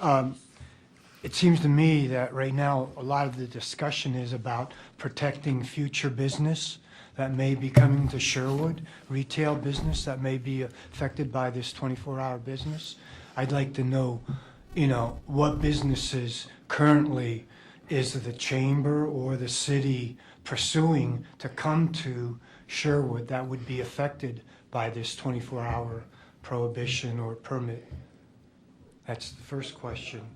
And the second question I have is, and it doesn't, not to this one, but in a way it does. If the evil empire, Walmart, folds, are you going to write a amendment that makes them restore that property to its original state? That's a question. And here's a comment I have. I mean, for a business to be closed from 1 to 6 a.m., I can't think I would ever wake up at 3 o'clock in the morning and think, gee, I want to go buy a generator anywhere, or I want to go buy a quart of oil. To me, this is, a non-issue. We don't need it. And why we don't need it, I mean, we were all kids at one time and snuck out and, got into mischief. And I think that would be kind of a magnet for that kind of behavior. So that's just it. But they're two legitimate questions. Thank you. Thanks, Tony. I apologize for being late tonight. I work very, very hard, and I had to go into the Lloyd Center area where my office is. Across the street from where I work, and I'm going to just tell a brief story, and it's going to have a lot to do with 24 hours. Across the street from where I work, I have the Sky Bridge over to the Lloyd Center. I have another building that's across from what I call Needle Park, but it's actually where the TriMet stop is, that you get on the Max and go into the city center. Used to be free. It used to be called the Free Zone, and you could get on it and just go all over. They put a stop to that, or they thought they were going to put a stop to all the problems that they were having in Lloyd Center by taking away this free zone. They didn't. It's still Needle Park. If you want to buy, I guess, heroin, those types of things, you're going to find them there. And you're going to find them there 24 hours a day. Their hours of operation, the park, and the people who live in the park, are about 1 o'clock to about 6. But I think about 3 or 4 they kind of clear out and go other places. There's a camp down below that they live in, places like that. So if you're looking at what kind of businesses want to be open that time, I've actually seen those businesses because I've had to be in the office for 24 hours because we had to do practice drills on what we would do if we had a force majeure. For those of you that don't know that word, it means everything goes out. We all have to come together and restore it as a utility company. So with that being said, I know I'm not an expert, but I do kind of live it every day. How do I get to work? How do I get home? How am I safe? How am I not safe? I would not get on TriMet after 1 o'clock. I don't think I'd get on TriMet after 8 o'clock, personally. I used to work for US West. I got off. I was across from Big Pink, which is the big, we call it Big Pink. What do you guys call it here? Who owns it now? I think it's one of the banks. US Bancorp Tower? Yeah, right. Oh, my God. So we'd get off, and you'd look out the window before you got off work because you didn't know if you were going to have people lined up with their hands tied behind their backs with those, garbage bag things because the police were going to take them away or INS was going to take them away. If you're looking at 24/7 businesses, go spend the night in that park. You'll see what I'm talking about. Thank you. Thank you. Thanks, Nancy. Anyone else?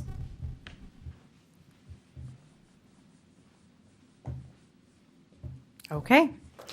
So thank you very much for the comments this evening. I think what we'll do is return back to our earlier conversation, and let's start with a focus on hours of operation.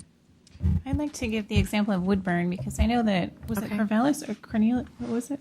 Cornelius, okay. That you had given, I don't know, that store's only been there like 2 years. It takes a while for the effects of a Walmart to thoroughly affect an area. So I was outside Ray's Market one day, and this couple came up to me and they said, "I'm so glad you're here." I had a Walmart sign, a no Walmart sign. And they said, because we moved here from Woodburn, and the reason why we did was because there's no Walmart, and it's safer here. So safety for them was a huge concern. And apparently when the Walmart store came into Woodburn, the problems just rose tremendously. So I don't know if you've all been to Woodburn. Do you know what I'm talking about? I'm kind of hoping that you can kind of get back to the 24-hour issue and Right. thresholds, and if we can, and not to dismiss concerns or your thoughts, but I'd really like to hone in on our discussion points. Okay. So, yeah.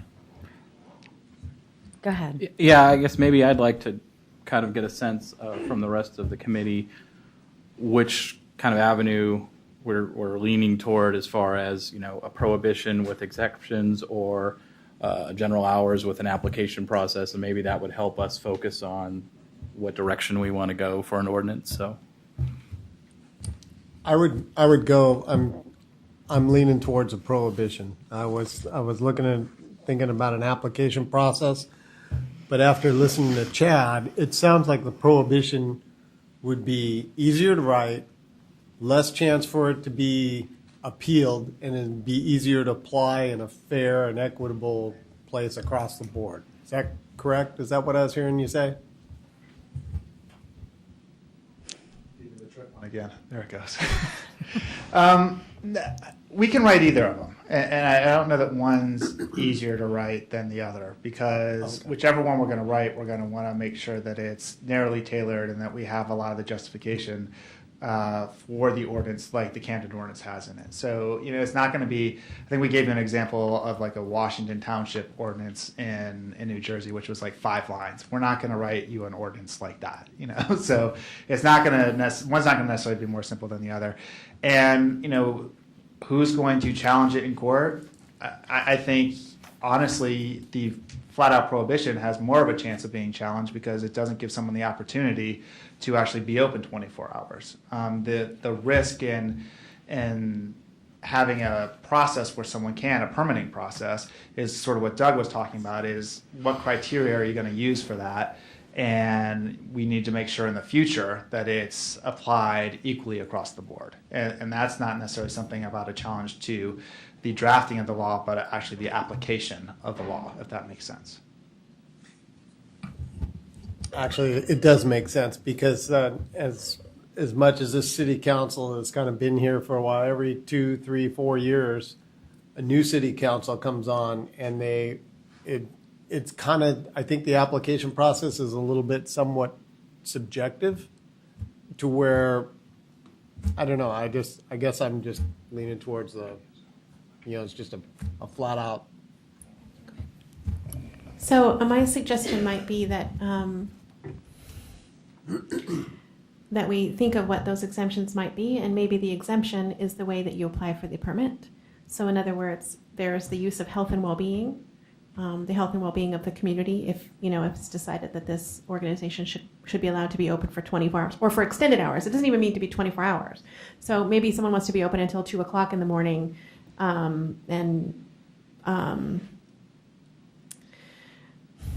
maybe they want to be open at 2 o'clock and we want to close them at 1 o'clock, and they have the opportunity to apply for that permit based on the health and well-being of the community, and possibly a 24-hour pharmacy would be the reason to do that.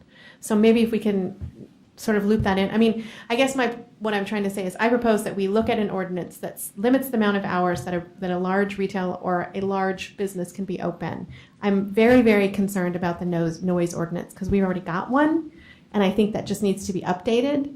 And I feel like things like picking up garbage trucks, bakeries, by the way, are open at 3 o'clock in the morning. I am frequently at my restaurant before 5 o'clock in the morning because I open early. So there are good reasons to be in your business and to have your business be open. We don't actually have one of those bakeries, but they are open very early. So I feel like if there is a reason, which is that a business that's a real reason a business could apply for this permit, I think we should allow it.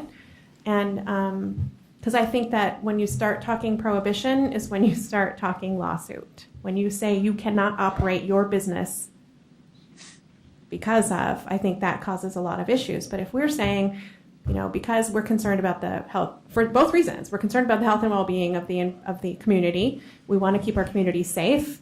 The light, I think, is a good one. I think peace, I think, is a good reason to say we want you to be closed during these hours. But I think that if you have a good reason for being open, like a 24-hour urgent care, that might have a pharmacy attached, which could be zoned retail because of that. Those are reasons that I think someone should be able to apply. Do you have anything to add, Beth? I think you bring up some good points. I mean, absolutely. I think, again, I think we're looking at larger rather than smaller. I mean, I don't think that restaurants are currently one of my big concerns. I think when the police, what was the name of the gentleman you had his name? Oh, Chief Groth. Chief Groth. When he spoke at the city council meeting, he mentioned that in particular that, the number of calls at a Sherry's is not going to be equivalent to that at a large retail space. So I think and you brought up the light pollution issue, and I've heard that from several of the residents who live surrounding some of the, of current places of business that might be open later, and the impact that has on their lives. So I'd like.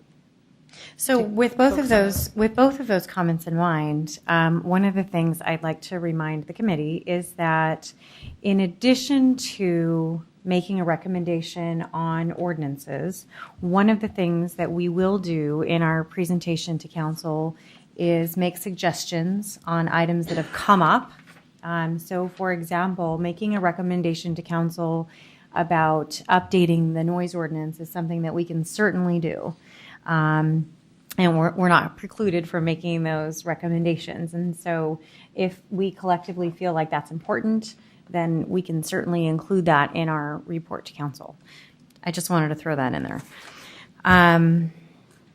If you were to ask me which you are, which kind of ordinance I feel is sensible in this case, I would lean toward a prohibition ordinance. Because I think as I read through the City of Camden's ordinance, it addresses the very points upon which this committee was created. To preserve, to continue to instill the values of this community, to support our small businesses, to continue to enhance the vitality of Sherwood as a whole. So while I heed the concern, Chad, and I appreciate that, that would be my personal, that is my personal feeling.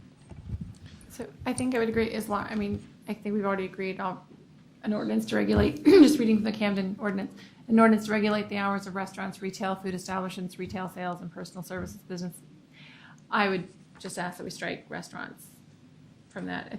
Though you did bring up the example of stars, and that is a concern as well. But Maybe, could I ask this? Is if we went with this prohibition and added something in there like there may be exemptions subject to permit and application process, businesses may apply for an exemption through a permit process. Is that something that's possible? Yeah, absolutely. Would that be a good compromise to everyone? we could keep restaurants in? Yeah, and then they could apply for, and then when they do that, there would be a public comment, I'm sure, right?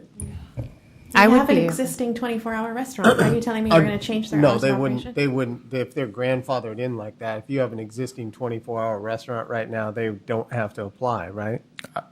I don't have any interest in restricting restaurant business Neither do personally, restaurant hours of operation. And I also think that maybe getting hung up a little bit on the language in Camden maybe is a little bit premature, and we should just maybe state plainly and what it is, what we're trying to do, and then let Chad and his team come. And if they start with Camden, great. But I think we're maybe a little early to start going through that language verbatim and striking or whatever. I mean, to me, I think what I'm hearing people are most interested in is specifically retail, not including restaurant, not including gas station, someone can stop, correct me if they agree with any of this, not including restaurant, not including gas station, not including convenience stores, and then probably only saying a certain size of retail. I think that's not unanimous, but I think that's the consensus of what I'm hearing around here, and maybe that's where to start. Nancy, I know wanted to say something. Sure. Yeah, and it kind of actually follows off of that, and I hope this is okay. I just wanted to give a little disclaimer. I personally feel that it's my fiduciary responsibility to get caught up on the scope of work that this committee has already done before I really get into the wealth of information that I've been able to gather from our business community, because some of it you may have already talked to. And with that being said, I just wanted to make a note that I think that in a lot of ways that this is somewhat problematic, that we are looking at an ordinance that we don't yet have a problem for, and it's kind of the cart pulling the horse. I think that this is definitely something that I believe in the quality of life. I don't want litter in our community, and I care about our community, but I also don't know if this is a current problem and with our future retail businesses if it will be. And so I don't know if this is something that, I think it's something that we should continue to dialogue about, because I absolutely think it's important that we look at the impact of this type of ordinance or this type of regulation on the business community as a whole into the future. But I keep having to step back and ask myself, is this something that has to hit the November ballot, or is it something that we can take more time with, make a recommendation to council to say, let's explore these ideas, but with a more wealth of information? And I say that because right now we were handed a packet this evening, and I know that we've been tasked with, let's make recommendations to council about potential ordinances for the November ballot. But I still have in the back of my mind, maybe we can make potential recommendations for things that we could look at to increase the quality of life here in Sherwood. But maybe this committee could look at the option of saying, it doesn't have to be a regulation that we put on the ballot now. It can be something that we consider into the future and to take more time doing it right and doing it quality. I know that's probably not the most popular comment tonight, but I feel like right now, because of our timing, we are looking at so many things that we're not able to really get a quality product. Well, and if I can speak to that point, Nancy, I think that again, I mean, I think we all have so much to contribute to this conversation. The charge of this committee is to represent the people of Sherwood, and our work here is to potentially establish reasonable parameters that we can recommend to council. And what council does with those parameters that we arrive at is entirely up to council and public comment. I would, I suppose argue your point. If you were to categorize this an argument, but I think we have a responsibility as residents in Sherwood to be proactive and not reactive. I think when you... I agree. I think that when you wait, or if you wait until bad happens, whether that's criminal activity or otherwise, I think it's an unfortunate thing for a community to do to wait. And I think that establishing basic parameters upon which we feel are appropriate for residents within Sherwood is what we've been called and asked to do. And can I ask a question? Nancy, do you live in Sherwood? I do not. I am a member who conducts business here. Okay, because the last conversation you and I had about the Walmart development in particular was interesting to me, because you said it was a tourist attraction. So I actually did not say that, but I also don't believe that fits within the scope of this committee's discussion. Well, I think it does, because we're talking about things that will benefit the community and the people that live here. So if you're coming from the perspective that you're going to be helping the businesses, we're here to talk on behalf of the 1,800 people that express concerns. So that's our primary focus. I don't believe everyone sitting at this table is here to represent 1,800 people. I don't live here either. And that's true. We are not here representing 1,800 people. We are here representing the residents of Sherwood, and a part of our function and a part of our goal is to, again, and I keep coming back to this, to preserve the character, preserve the feel of Sherwood, businesses and residents alike. And how we do that is why we're here. Yeah. Go ahead. I feel like we keep coming back to the same conversation, and we're not really of why we're here. And I think we all know why we're here, and we can debate endlessly about it. But we're losing time, and we're not making progress. And I think ultimately, we're talking about a 24-hour ordinance, and whether any one of us on here is ultimately going to support what we come up with doesn't really matter right now. Let's come up with the parameters, and then when we get further down the road, and we can debate those parameters right now, and we can horse trade and say, well, I think 12 o'clock's better than 1, great. Okay, what do we all think? Okay, 1's better, 12's better. And we can get somewhere, and then at the end, when we get the ordinance back, we can say, you know what? I can't vote to recommend that because ultimately where it ended up is just not where I'm willing to go. Or, hey, you know what? I can recommend this. I maybe don't even agree with it, but I think it's a reasonable enough thing to put to the 18,205 voters of this city and let them decide. And so I would really like to get back to, let's set those parameters and worry about the legal language later. And worry about whether or not we support the whole idea of an hourly, limitation later. We're talking about the possibility of doing one. Whether or not, and you may be sitting here and saying, I'm not in support of any kind of hour, limit at all, period. Great. At least undertake the conversation of saying, if we were to do something like this and put it on the ballot, which we are, or potentially are, what would it look like? What was the most reasonable thing we can all come up with together to recommend, and then vote against it when we vote.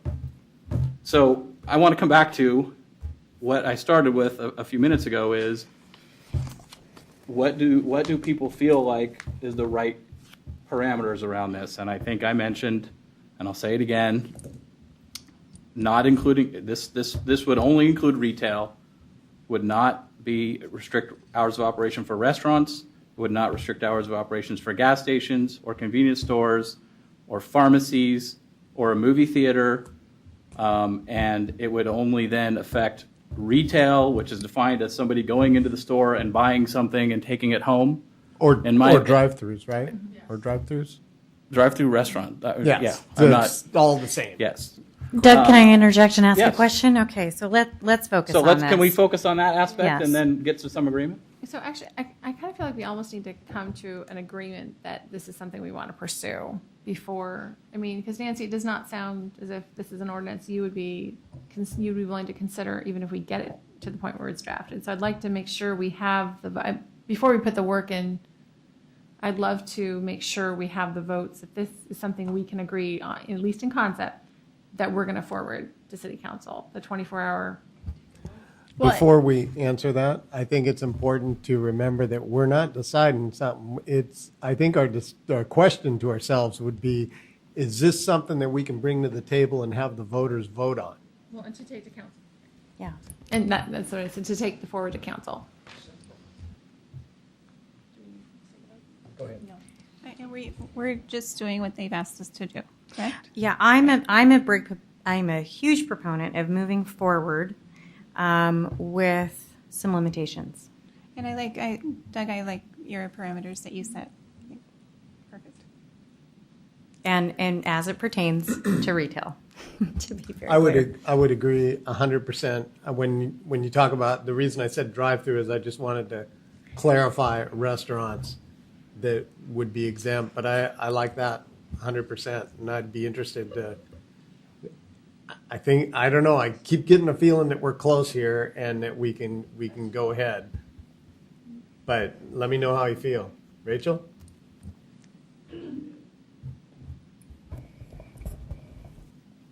I am very concerned about how sweeping this is.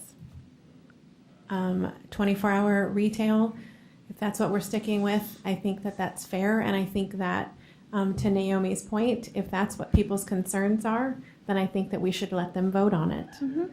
I do have the resolution from the city council in front of me, and I've read it every day before we come to this meeting, and I know it doesn't say anything about one specific thing. It doesn't say because of a certain reason. It says it needs to happen. So that being said, I can go with the 24-hour retail. I'm wondering how a pharmacy gets separated from retail.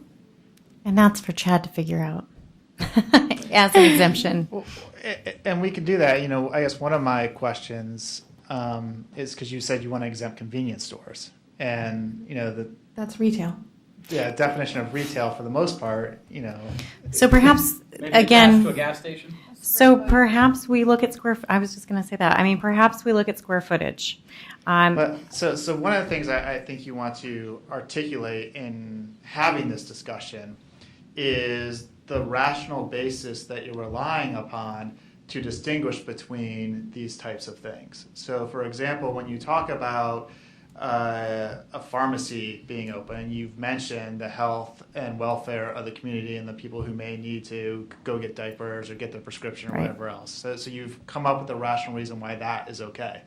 If you're talking about two retail stores and you're just going to say one is X size and one is another size, and we're going to say if you're this big, you can't be open, but if you're this small, you can be, you want to be able to articulate a reason why that's rational and what is the difference between the two that is causing problems at the larger one versus a smaller one. And you've had some of that discussion with the parking lot and things of that nature, but then Rachel brought up the question about the small one that's part of an overall development that has a large parking lot. So you want to be able to articulate those types of reasons because that's where the challenge is going to come in from someone suing the city.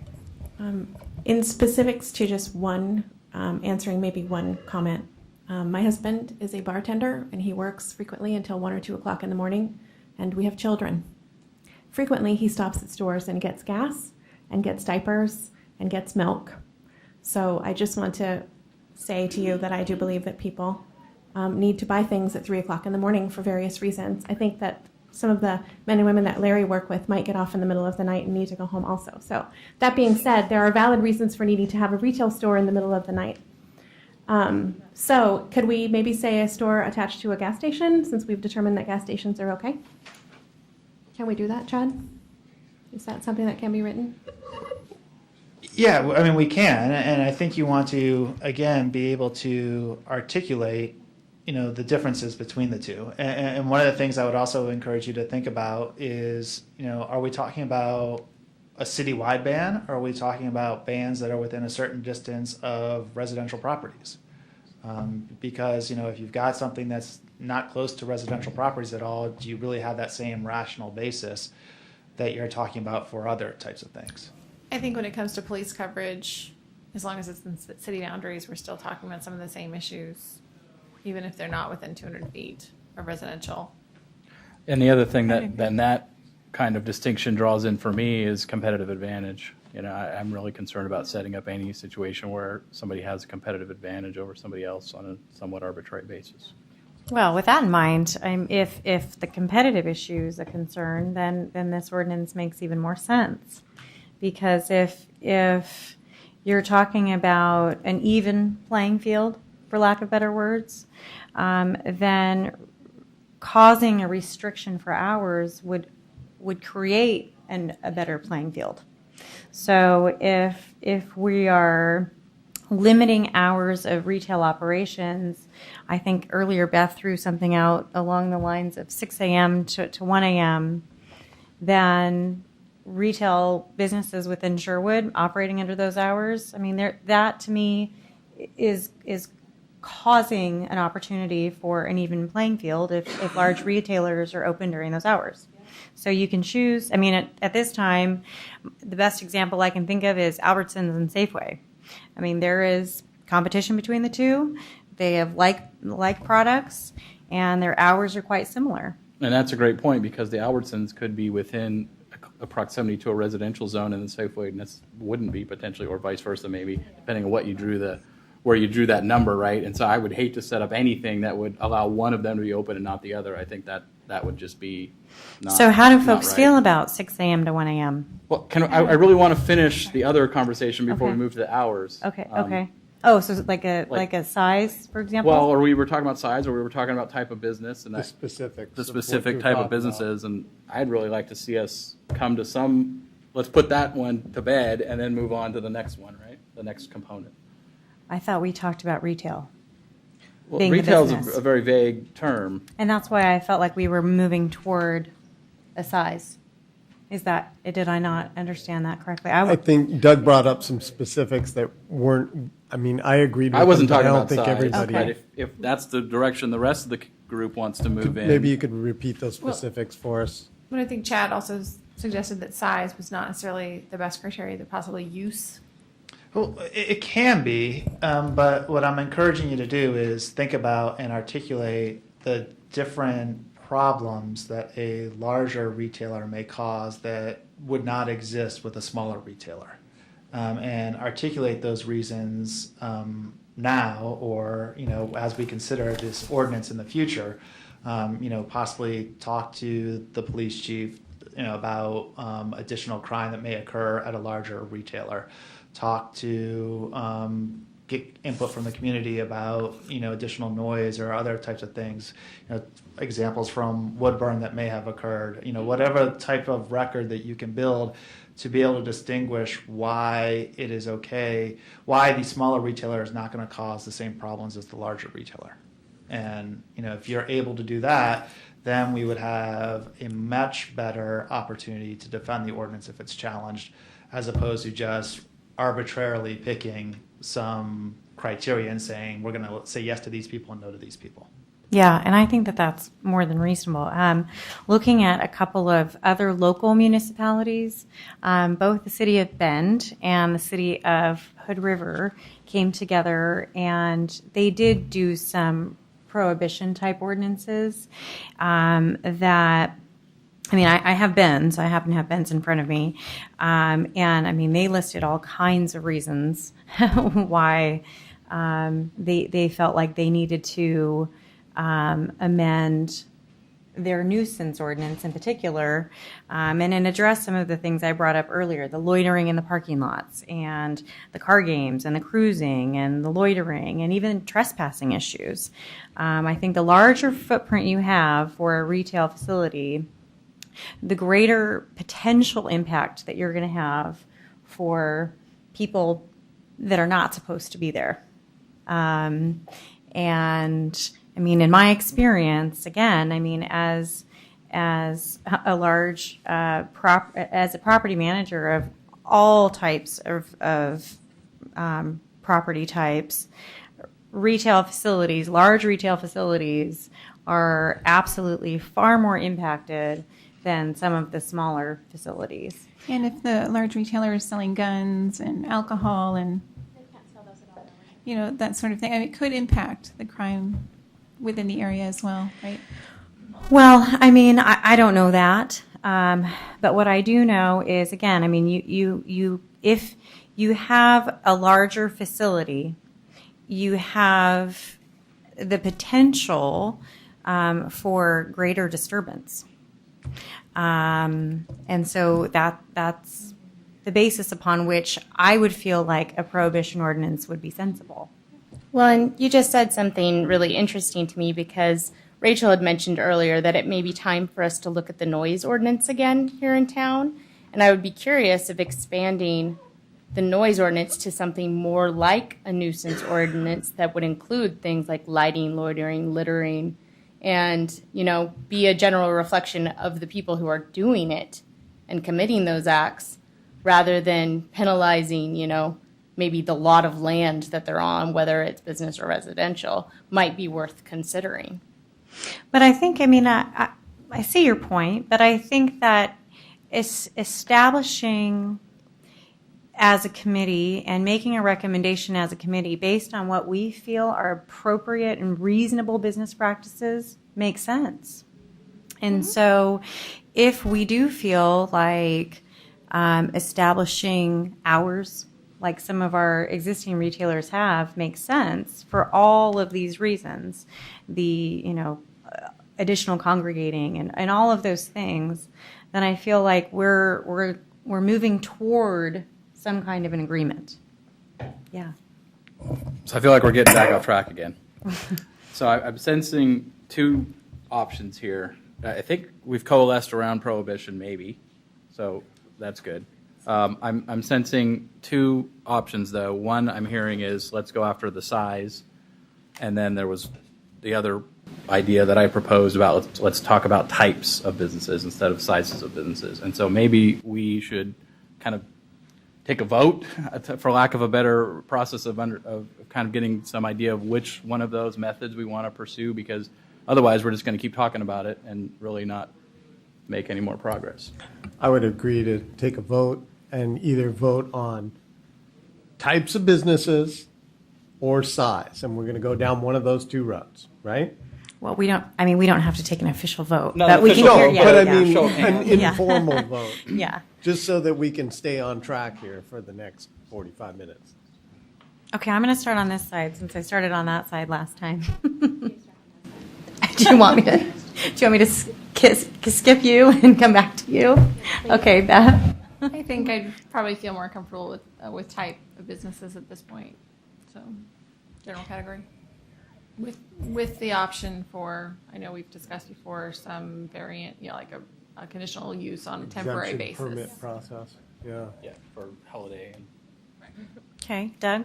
yeah. Oh, I think I'm clear. I'm also on the type route with temporary holiday hours type of things, or movie premieres, video game launches, those kind of things. Yeah, I was leaning towards types too. All those video game premieres. Oh, yeah, movie premieres, I forgot about that. Yes, type. Okay, Naomi. Let me just be clear what we're voting on here. So we're voting on, I think, because I thought we were going to be voting on the size of the building, or Well, that's the question: is whether or not we'd like to see an ordinance drafted to begin with a type of use or a size of a building. I would go with size. Okay. Yeah. Back to you, Rachel. I feel like I'm in a game show. I need to take a little bit longer to process sometimes. Type, most Okay. definitely, because again, I keep thinking of reasons why small businesses and large businesses might want to be open. Fran's Bakery, for instance, might have a retail store. I keep thinking of reasons why a retailer would have a good reason to be open during those hours, and it makes sense to me. And I agree, because let's take Fran's for an example. If Fran's, those guys show up 3 or 4 in the morning, right? They have a retail center. Maybe they want to open up at 5 o'clock in the morning under whatever proposal that we're thinking about going down. They could ask for a variance or a permit exemption process to where they could just change their hours to 5 o'clock. The same with Walgreens, because it would be a health and wellness. I believe we Can had I- earlier. Can I ask Chad a quick question before you finish that thought? I don't want to forget. Basically, what I'm hearing is we've got some consensus on perhaps type. Now, what makes sense in terms of our discussion for you? I mean, we need to be able to give you some direction, and I want to be able to do that clearly, efficiently, and effectively. I would suggest that you next sort of go through the list that Doug had and say, are those the types of establishments that you want to include or exclude within the prohibition? Okay, so let's do that before we get on to next topic. Is that fair? Okay, so feel free to chime in. So let's talk about the type we would like to exclude. I think first. Doug probably has them on the tip of his tongue that he can rattle them off. They're in my 'Cause brain somewhere. He rattled them So off. pretty good. maybe we just do it one at a time. So the first one, and I agree that we should talk about types of business. Well, first of all, we're only talking about commercial right? I mean, we're all Retail. in agreement. Retail. We're not talking about industrial No, or we're anything just like that. on We retail. want to say retail. We want to say retail sales and personal services. Yeah, there's been some good definitions in some of these Yeah. other. I don't even know if it was in tonight's packet, but other packets that had a really good definition of retail, like you receive goods in bulk and you sell them in lesser bulk. And I mean, there's some things out there I've seen that maybe would kind of capture what we're getting at, and I think you know what that is, right? Yeah. Okay, so the first one that I would like to exempt would be any type of restaurant, bar, eating establishment like that. But if we write it specifically for retail and personal services, then we wouldn't That's- have to do that. We wouldn't have to do that, yeah. Okay, as long as it's clear that those are exempted and we're all in agreement with exempting those? Yes, no? I'm okay with that. I'm in agreement. I have a question because the new development, doesn't it have 18 additional shops? So you might have like the big Walmart anchor store, but then that would be closed, and the restaurants next to it could potentially be open. There's certainly, I mean, I think there's a drive-through pad already in there, and there's also a bank one that could be a second drive-through pad. So presumably those could be open while the rest of the development was closed. There's also there's a restaurant pad as well for like a sit-down style restaurant. Presumably that, and if this was the ordinance that we drafted, would also be allowed to be open, similar to Sherry's. And then if the other shops, tiny shops included, were restaurants, I suppose they could be open just like McMiniman's or the other bars. Right. I'm not sure it's going to be addressing our concern for safety, public safety, if like a whole huge portion of the development is allowed to be open and the police still need to monitor and, to patrol it, if our whole goal is public safety. So Well, I mean, and that's a great point. I mean, it's something we have already, right? I mean, we have the other shopping centers in town have restaurants in them where the main big anchor tenant closes, and those bars or restaurants are open well past the time that those anchor tenants are closed. And But with our current budget, our current staffing in the police department, we're looking at what works now. We don't know if our budget is going to increase, so I think that we need to work with what we have now. so you would want then restaurants and bars and everything to not be able to be open past the same time limit that we're talking about setting. I guess that's why I was leaning towards the footage rather than the type, because I think it gets really tricky and there's so many exceptions. And I would say I agree, but at the same time, I think sometimes when we're trying to draft something for the voters, we're trying to draft legislation. I mean, at some point, we're going to have to be able to go with the good. We're not necessarily going to be able to get to every single aspect of what we'd like to make sure we cover. But I think we're going to have to take, especially given the timeline, the good and go with it. Yeah, and to further that point, I mean, if the prohibition prohibited the anchor tenant from being open, all through the night, I mean, also the likelihood, just looking around at any strip mall type of establishment, the smaller sub stores being open all night is almost unheard of in most places. I mean, does it ever happen? Probably, but it's very, very unlikely. But if you're, the bulk of your traffic in that development is going to be the anchor tenant. So if there's a couple of restaurants or bars in there that are open, I mean, is that really? I mean, have we eliminated 80% of the concern already? Right. So I'm sorry, Larry. Go I'm ahead. sorry, just to add to that, and I'm thinking about the shopping centers in Sherwood that are open right now. The McMiniman's over at Albertsons closes, McMiniman stays open. The dry cleaners close, the dentist place closed, Taekwondo place closes. Liquor store over on Safari Sam's closed. I think, what is it, McKenzie Pub stays open.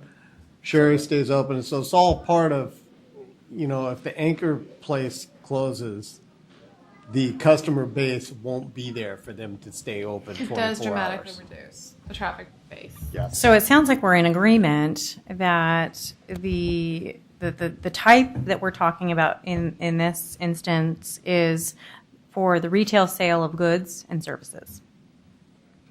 Am I hearing that correctly? Okay. So we have agreement generally? Yes? Yes. Yeah, and so that brings into the gas station convenience store question, though. That was another one on the list. Because, convenience store at a gas station would be Did we talk selling about retail goods. as long as it's a convenience store that's attached to a gas station? Weren't you guys That's saying something where that? we can get? I think what may make the most sense is if you let us go back and draft something for you. And what I'm thinking, just off the top of my head, is a lot of ways you distinguish this is between the percentage of sales of what's going on. So, if a gas station, their primary business is selling gas, and the percentage of sales is going to be mostly gas, and the retail aspect is a secondary aspect of the business. Primary purpose. It's an ancillary use. Exactly. Yeah. Whereas, if you've got That could cover the movie theater then too, a potentially. large business that has a little restaurant attached to it, it's a large retail business that has a snack bar. They're not going to fit within the restaurant exception because that's not the overall percentage of their sales. Well, and I would also say, like, Walgreens, the pharmacy, 24-hour pharmacy is going to have much bigger impact on their sales than a larger footprint Absolutely. retail space. So I feel like, for the sake of progress, we've come to a general agreement that we are looking at specifically in terms of type for the retail sale of goods and services. And Chad will, of course, draft language based on the discussion that we just had. Now that we have a type, let's talk hours. Do we talk about any exceptions to that type that should not be prohibited? Chad, based on our discussion, do you feel like you have a good idea? I mean, pharmacy's of- been discussed, and pharmacy so added I'm on. curious, Yeah, I mean- are we all in agreement we'd like to not apply this prohibition to pharmacy?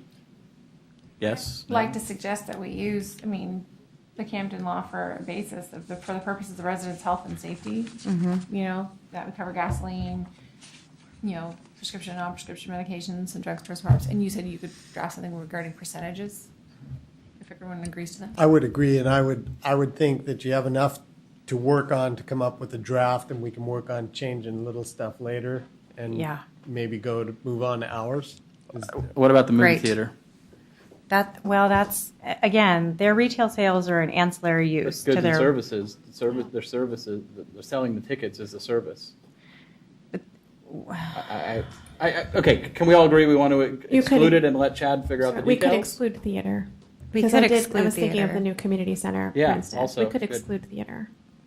Sure. Does there anyone have a problem with excluding the theater? I don't have a Or problem. would ice skating rink fall into that, No. or other potential recreation? And I don't think they're open past the hours we're going to talk But about. they But let's could get be. to the Want to hours. be, yeah. Yeah, let's get to the hours and figure that out. So can I just clarify? Because I heard Please. Beth earlier say personal services and retail, but then the conversation totally switched to retail. So I thought you were just focused on retail. Are you including personal services as well now? Or is it strictly just retail? So I guess I'd like to see personal services included, but those types of businesses also are not normally open 24 hours unless they're, if you go to 82nd. What is what I'm thinking of? I like to get my hair cut in the middle of the night. There are boutiques that cater and they're retail / personal service. I'd like to protect, I think, against that. Yeah, and I think along those lines, with any exemption, there would certainly be an opportunity, I would think, and Chad, please chime in here, but I would think that there would be an opportunity for a request for review A request for review. of new applications coming in. I don't know. So under the Camden, it defines personal services involving the care of a person or his or her goods or apparel, including but not limited to laundering, shoe repair, hair and body care, tailoring, travel agents, spas, tanning salons, and nutrition and weight loss centers. That that's seems reasonable. I think it's a non-issue, but I think including it in the prohibition is fine. Me too. Okay. Well, for these purposes, let's then include personal services. Okay. Let's move on to hours. Well, I'll start. Beth threw out hours. I'm going to throw them back out. 6 a.m. to 1 a.m. I think 6 a.m. is not early enough. I think it needs to be 5. for personal goods. Yeah. Okay. I'm just asking. Sorry, Nancy, you were going to speak. Oh, no, I'm good. I think your the hours are so it'd be closed 1 to 6. That's fine. So, yeah. That's good. I would tend to agree with Doug. I think 5 o'clock, there's, with the vast, as I understand it, there's like 85% of the Sherwood residents commute. I would think 5 o'clock, 1 o'clock in the morning to 5 o'clock as a closure time would be plenty. I mean, a lot of people like to get coffee in the morning. We have several coffee stands, coffee shops. My wife, when she was worked early. She left the home at 5. She would get coffee every day. It's anecdotal, but I know she's not the only one.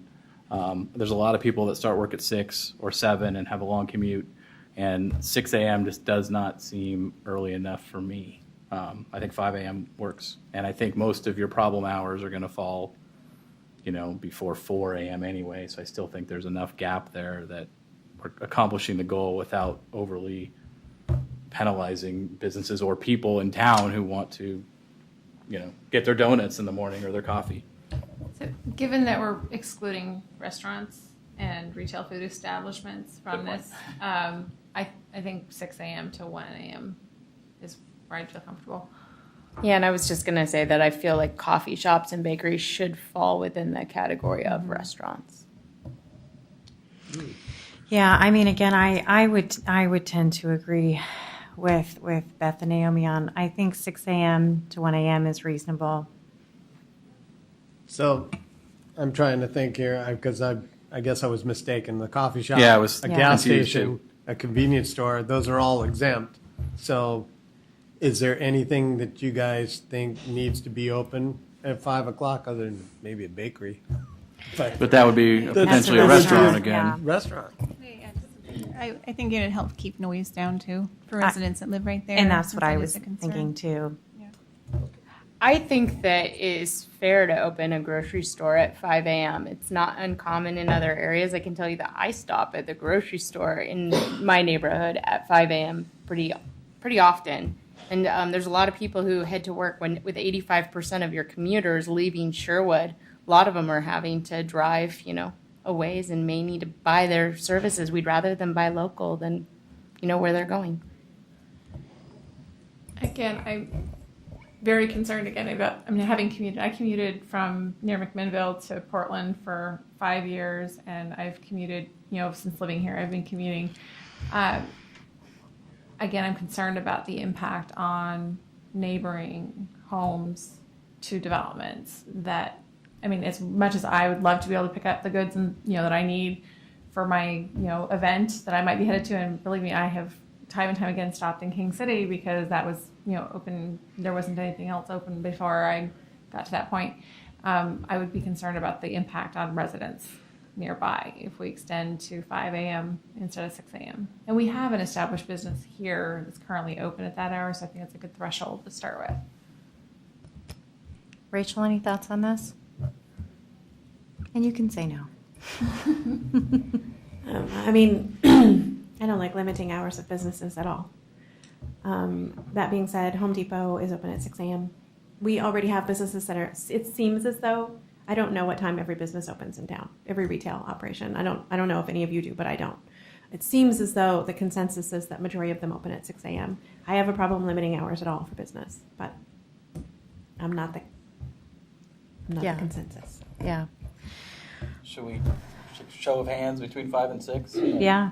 Is there any? I don't think there's any other alternative. Those are the only two I've heard discussed. That we've thrown Yeah. out at least. I would change mine to 6 o'clock. I'm okay with that. The way everything's written, if there was some sort of business that we're forgetting, they could apply for. Well, let me clarify that. I believe we've taken the application process off the table. Yeah. Because we're going down right. the prohibition Yeah, route. Right, correct. So there is And no I'm route sorry if I for- confused you. But I believe we were going to keep a conditional use, for Like a temporary holiday, use. right, for holiday Right. hours and those kinds of things. Right. My preference would be 5. Okay. Mine would also still be 5. I'm sticking with 6. 6. 5. 6. I think that's 3 for each. That's 4. Wow. There's Oh. 7 of us. Okay. Larry has Yeah. I haven't voted Oh, yet. I thought you I'm said. I'm sorry. I was thinking. I didn't realize so many people were into 5 o'clock. You know, it is not uncommon for me to stand out at Safeway waiting for them to open at 6 o'clock. You know, I would go 5 o'clock, 1 o'clock in the morning to 5 o'clock for close. Let's just stick with one time at first. Sorry, The 5 a.m. time a.m. first. We already discussed 1 o'clock, right? No, we haven't. All right. So okay. So for this, so Chad can start drafting language. 5 a.m. Let's throw 5 a.m. in for now, and we can revisit when we have the draft language. And that way we can all sit on this, think about this, and at the time that we have the draft language in front of us, we can potentially make a modification. I mean, for heaven's sakes, we can split it in the middle and call it 5:30 for now. And we can also we can invite residents and who live near there and say, how do you feel? Would it make a difference to you? Yeah, I mean, at the next meeting or at one of our next meetings, when we're looking at this draft language, we will again have an opportunity for public comment, and it would be for anyone that's listening to this or here, encourage folks to tell us what's important, please, because this is the language that we'll be recommending to council, which will potentially be voted on. So these are the things that, again, we are focusing on for the city of Sherwood. So in an effort to just move forward, let's say 5:30. Let's split it. Let's split the difference. Just one more thing. Sorry. If you're using the Camden draft, wouldn't the 200 feet within a residential home? I believe we are not considering any Nothing area Yeah. limitation at all. This is Okay. across the board at this point. Yeah. Okay. And what about closing hours? I feel like 1 a.m. is really reasonable for retail goods and services. And I wanted to throw out that I think the 2 would be more likely when you consider that you have a lot of service industry workers and those on swing shifts that get off around 2. And so that would be when that late night need would be needed if those stores were to want to be open to that time. Like what? Like if you need diapers at the end of the night, or if you get off your shift as a nurse, or if you work in the service industry at McMenamins or McKinsey's, you're getting off and grabbing, food for the next day. So that's my preference, would be a little bit later. Okay. I would not be. 1 o'clock seems very reasonable, and frankly, as a mom of 3 kids who has worked full time, I've actually not had to do. I've gone at 10 o'clock, granted, to the grocery store, and I've worked swing. I've gotten off, 11 o'clock, 12 o'clock myself, and I still think we can't manage the livability for a very, very, very small need and have the larger impact on residents be as great as it would be to have that business open year round. Exactly. Like just the cars, the traffic, the noise. There are a lot of people that live within 1,000 feet. Hundreds, maybe thousands. So we need to think of all of them. I've gone door to door and spoken with these people, so I know what their concerns are, and noise is huge. I've known you long enough, Larry, in these last couple Just weeks, know in I this got last something week to to know say. you've got something to say. I'm thinking that for me, 1 o'clock is perfectly fine because it coincides with the end of alcohol sales, and the more common thing, and I think it's just that's just a reasonable hour. I agree with you. Can I also point out that, you were talking about leaving gas stations open, and some of the convenience marts, that are adjacent, they sell milk, they sell diapers, so those desperate need items will still be available. We're talking about keeping pharmacies open. We're not shutting out those personal health and safety needs. Yeah. But when it's a convenience to a consumer to say, I'm going to do all my grocery shopping at 2 o'clock in the morning, I'm going to ask that we consider the residents' needs as well. This may shock some people, but I actually came in here thinking midnight. So apparently I'm at the opposite end of the spectrum on this one than most people. Actually, to be honest, I was at midnight myself, but having heard the 1 testimony a.m. here, is 1 a.m. reasonable. seems reasonable to me. I think, split the difference. 1 a.m. would be good for draft language. Great. 2 agreed upon points. This is great. Now, where do we want to go from here? Are we done with the, we're done with the hours, aren't we? We're done with the We're hours. done with the hours. We have That's right. something. All right. That means we don't have to meet Monday. Sorry. Do we need any additional information? Do you need any additional information from us to start the ordinance draft? No, I think we can put something together for you based on this. So that's fantastic. Thank you, all of us, for reasonable conversation. We're not always going to agree, and we're not always going to have consensus. And I think that that's good, and I think that that's fair, and I think that that's necessary to come up with some recommendations, because ultimately, again, we are not a decision-making body. So Tom, before he left the meeting, asked me to take a few moments to talk with the committee specifically on the work that Chad's office is doing now, and to provide some specific direction in terms of priority, in terms of ordinances, and deadline for information from your office, so that we can really successfully review language that can be submitted to council. So we have 4 ordinances on the table at this point. One is regarding hours. One is regarding, we'll just call them parking issues related to RVs, motorhomes, otherwise. The other is hazardous materials, and I actually misspoke because pesticides is off our table. So hazardous materials is the other. There's actually 2. Camping and dilapidated vehicles are separate. Oh, okay. So it's a living wage. Oh, is because separate, you're right, we're going to amend the nuisance. Separate. So there's 5, right? The employee rights, employee benefits. Employee benefits. Oh, thank you. And that, we actually, obviously, until we have that We're executive waiting for session, more. we can't really proceed much on that. Okay.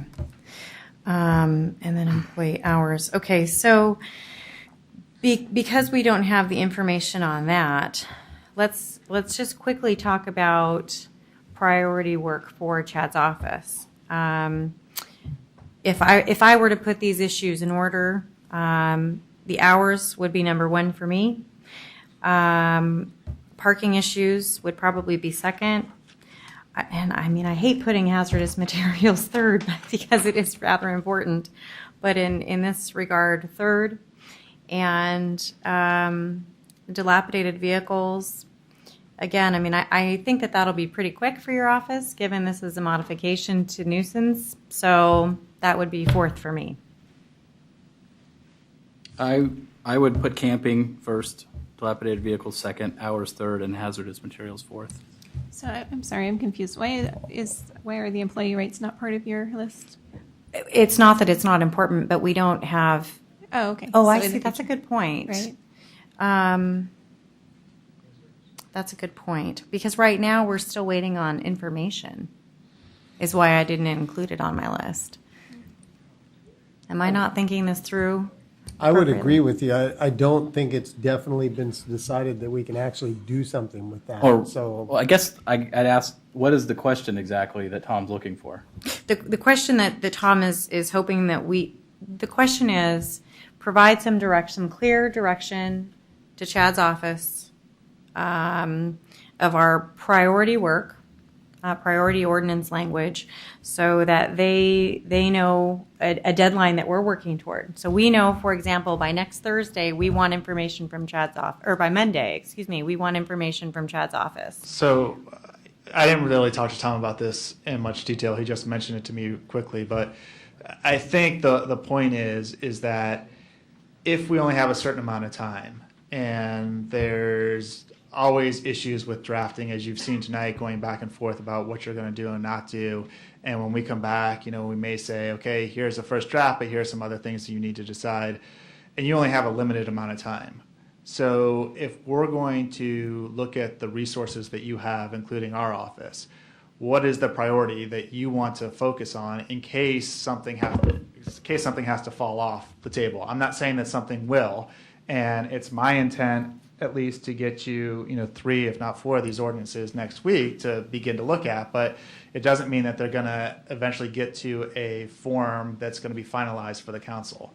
So I think what Tom's hoping is that you guys as a group can say, if something has to fall off of this list, this is the order we want you to work on. So, if something happens and, I run out of time, I'm going to make sure that I get you, the hours ordinance first. And that's the one I'm going to complete first before I move on to the dilapidated vehicles or whatever the case might be. And I think that's the direction Tom was hoping that you can provide us so we know where to focus our energies. Those letters to the council were all about the heading of it was the living wage. So I think that really needs to be our priority, one of them. The wage issue has been entirely taken off the table. Right, but I think we need to prioritize it, like whether it's a scheduling aspect of it or. Oh, I see. Yeah, I think there's the terminology is Right. Right. Is, I I see. think is the employee issue here. benefits. Okay. I mean, that would be. It's still I think- key, even though we don't have, we're just setting a priority list, knowing we still are waiting for So materials. on Thursday, you'll have information about that within executive session, and then you can determine at that point in time, I think, We can reprioritize based on what you can and can't do. And I haven't been a part of that research or those discussions, so I really can't tell you what you're going to be able to do. Yeah. But in the meantime, what I'm going to focus on, and maybe get some other people in our office to focus on, are these 4 ordinances. And if we're going to be able to pull our resources and get them all done, which I'm hopeful we can, at least get a first draft to you, then maybe this is sort of a moot conversation. But, worst case scenario, I think getting some guidance from you as a group about saying, here's with these 4, what our priority list is, would be helpful. Okay. I think next on my list would be the 24-hour, because again, I think it impacts the livability of, for the, so much. Definitely, then the camping would be my third, because again, that's something that, again, police services, we know they would need to be monitoring that more closely. What was your first? So employee benefits would be Okay. number 1. So we are putting and that then in the list. 24-hour, and then the camping ban. Those are probably in that order, my top 3. Okay. Can I make a quick comment? On the dismantled vehicle one, we could talk to the police department, because there is state ORS that deals with junk vehicles on property. So, you can have it as a priority, but I think we could talk to the city manager about having the police chief write the ordinance, or, develop the ordinance. So, Okay. Thanks, you. Mayor Middleton.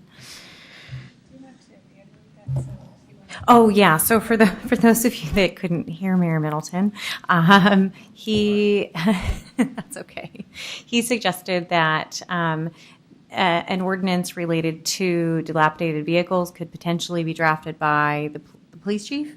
So if we so choose as a committee to put that lower on our list, that could absolutely still be a consideration for the police. Appreciate that. Thank you. Just a point of clarification. Employee benefits is already being looked at, but we don't need to prioritize it on this list, correct? I think that we do, and I that was my mistake. Okay.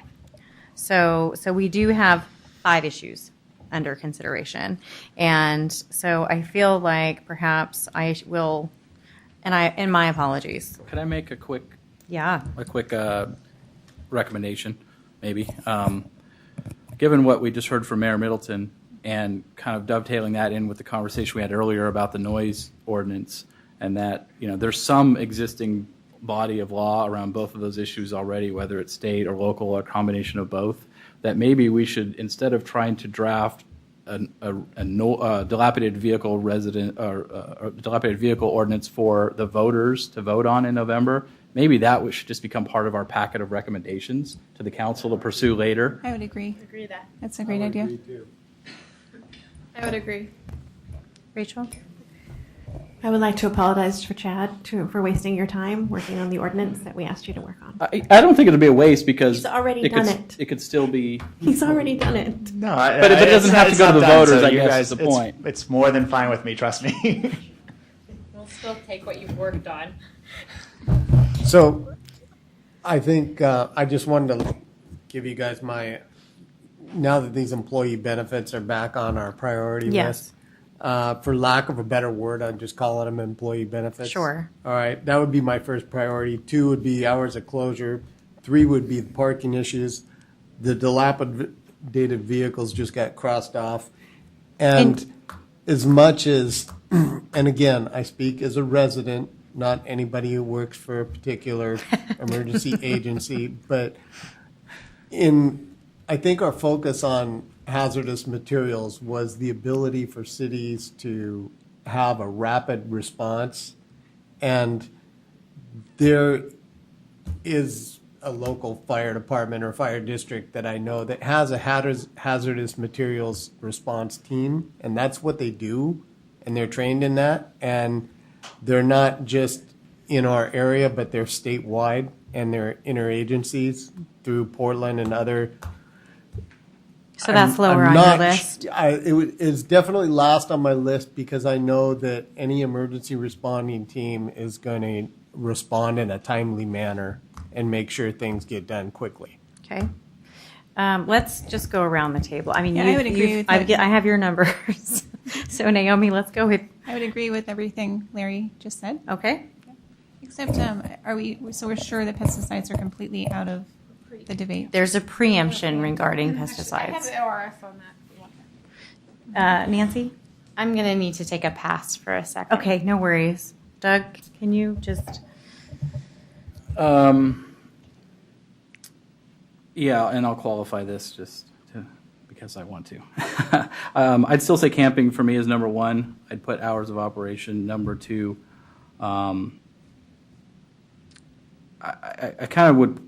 I'm going to move hazardous down the list more because I also think it's an area that's already well covered by state and federal regulation, and I'm not sure that we're actually adding a ton of benefit in that area. And so then I guess third by default then would be the employee benefits. And it's not that I think those things are less important than camping and hours of operations. It's that I think that it's an extremely complicated body of law, federal, state, and I think trying to address that in 2 weeks on this committee at the local level is untenable. And that's just my personal opinion. Okay. My vote would be employee benefits, number 1, hours 2, parking 3, and hazardous materials and dilapidated vehicles as 4 and 5 in that order. Beth? So it would. I'll turn it off. Be employee benefits, number 1, 24-hour, number 2, and camping and parking, number 3. I'm going to be difficult. That's okay. It's the theme of the evening for me. That's okay. I would prefer not to put any in order until we hear back regarding what can be done after the ERISA conversation. Okay.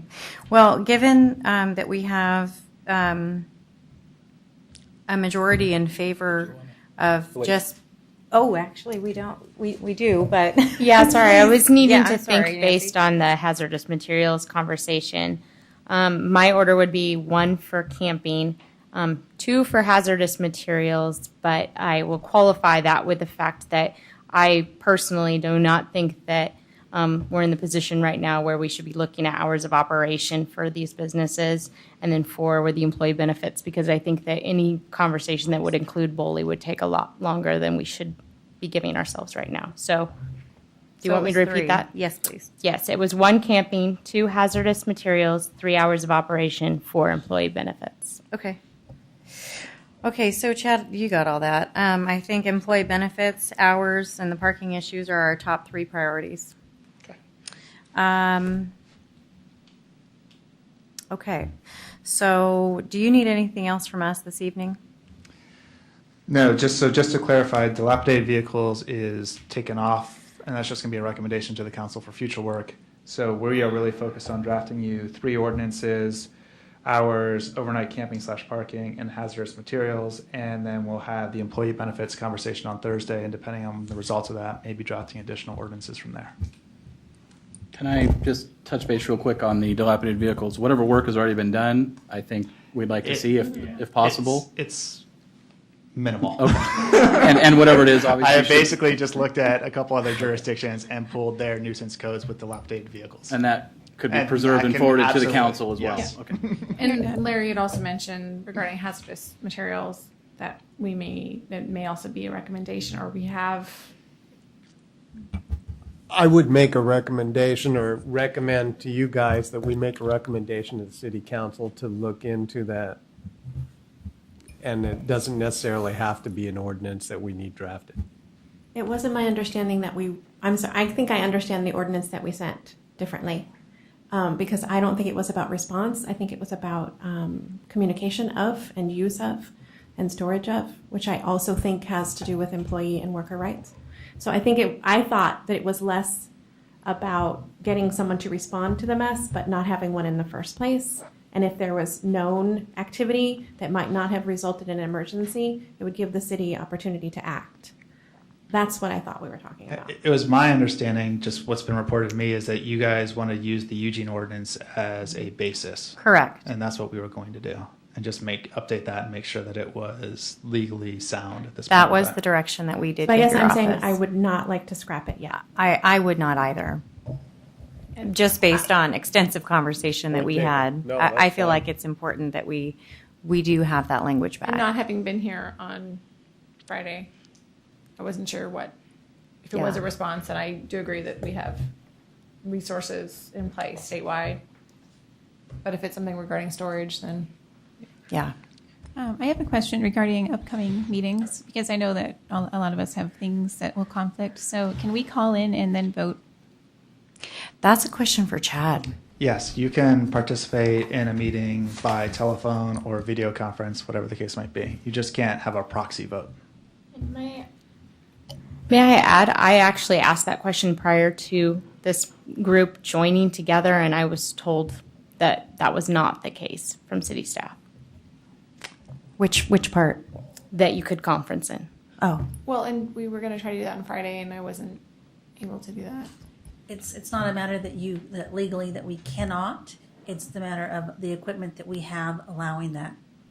So basically, how our system works is we have to call you. You cannot call in, and the number of phone numbers that we can call out to, I believe, is restricted. I don't know how many we can call out to. If that is one party, I know we can do 1, 2, or 3. I've never used the system and called out to more than just 1.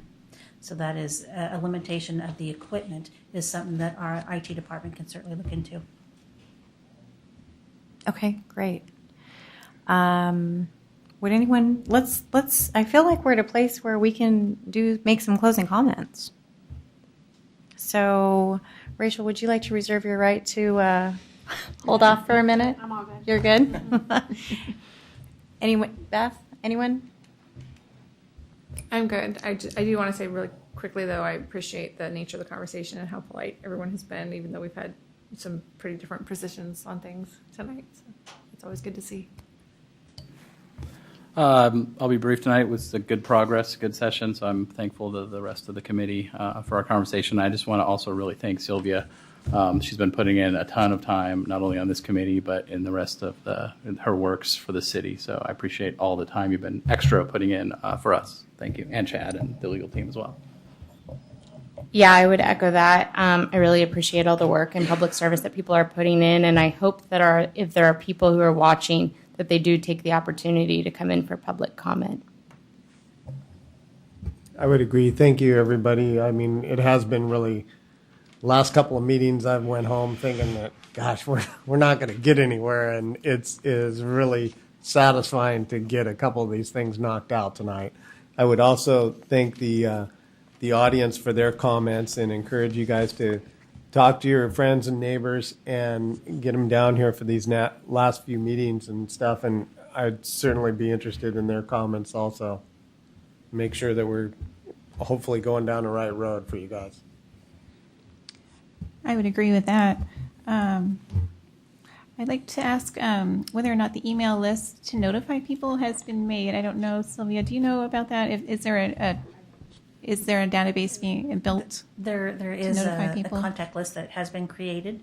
And they should contact you to get on it so they would know Myself about or Tom, correct. Okay. And what sort of information would they get? Just the meeting, the dates of the upcoming meetings? It's agendas, dates of upcoming meetings. At this point, that's the information that's been going out. Okay, great.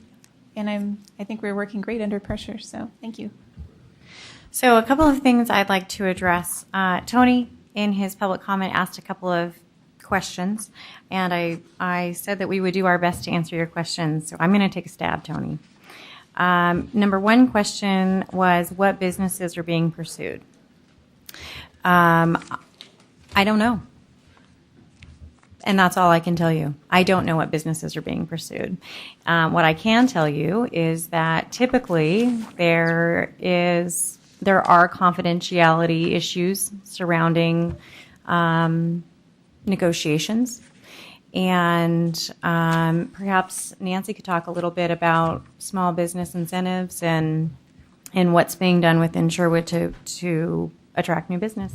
Well, sure. And the specific nature of the question, as I took it, was what is the chamber and the city doing, and which types of businesses are they seeking to bring into Sherwood? And I think the question was specific to larger retailers.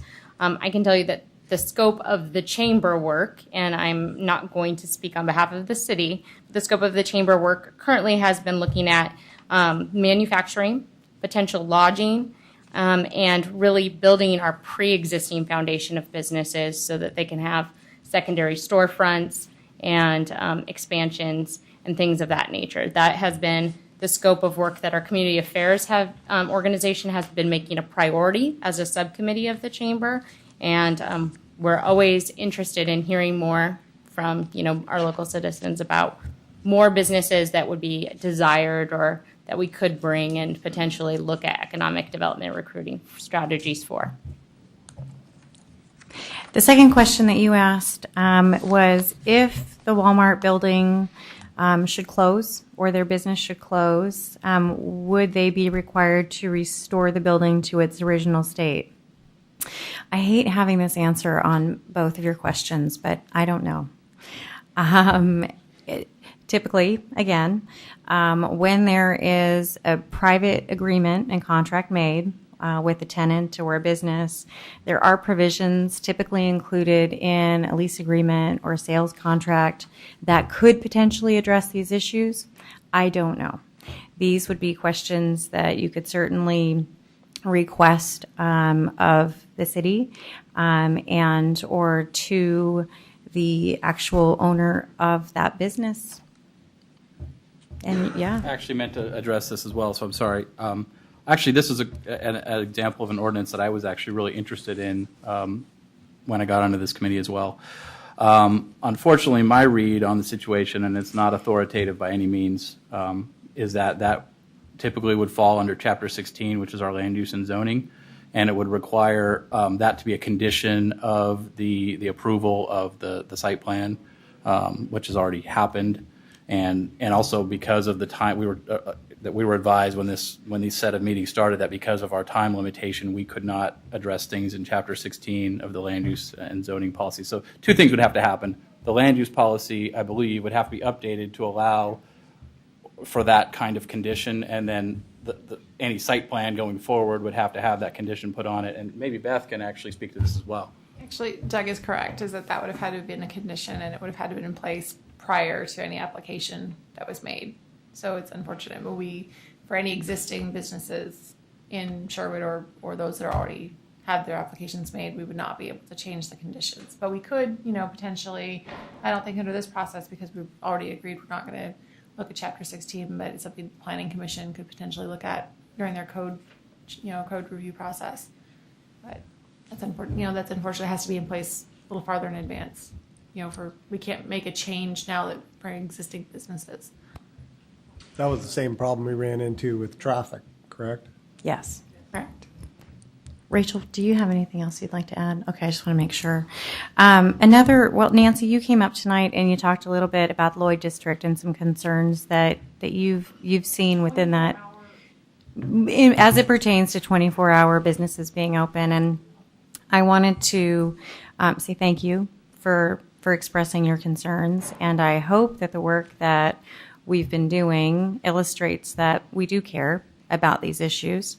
And in part, the reason for our drafting an ordinance related to business operations and hours is to really focus on our concern collectively for public safety issues within Sherwood, and not addressing any of the specific issues that you raised for Sherwood, but just general safety issues and the impact that businesses have on our community and residents.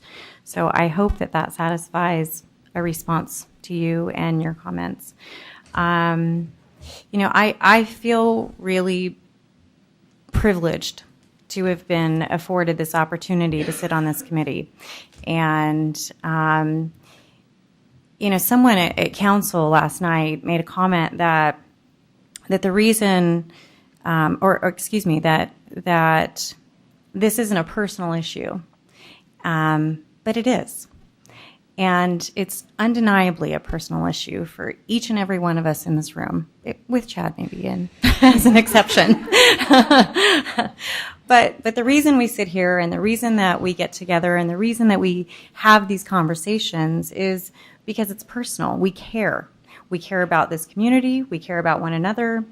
We care about our current state and our future state and what that means for all of us. So it should be personal. And I think it's good that it's personal, because Sherwood is not any other community. It's our community. And we should take all of what we're doing toward creating a better community personally and very seriously. And that's why I'm sitting here, because it matters to me. And I'm really happy to be working with all of you, whether we agree or disagree, because I think that you can't make things better if you don't talk about them, and you can't clearly and professionally have these kinds of conversations. So thank you all. Meeting adjourned. I'm sorry, we're going to have to reconvene, and we're only going to focus on meeting times. My apologies. I should have addressed that before we closed. So as it sits, I believe that we are not going to be meeting on Monday the 22nd, and I would propose that we do meet on Wednesday and Thursday of next week to go over draft language. So I'd like thoughts and opinions on that.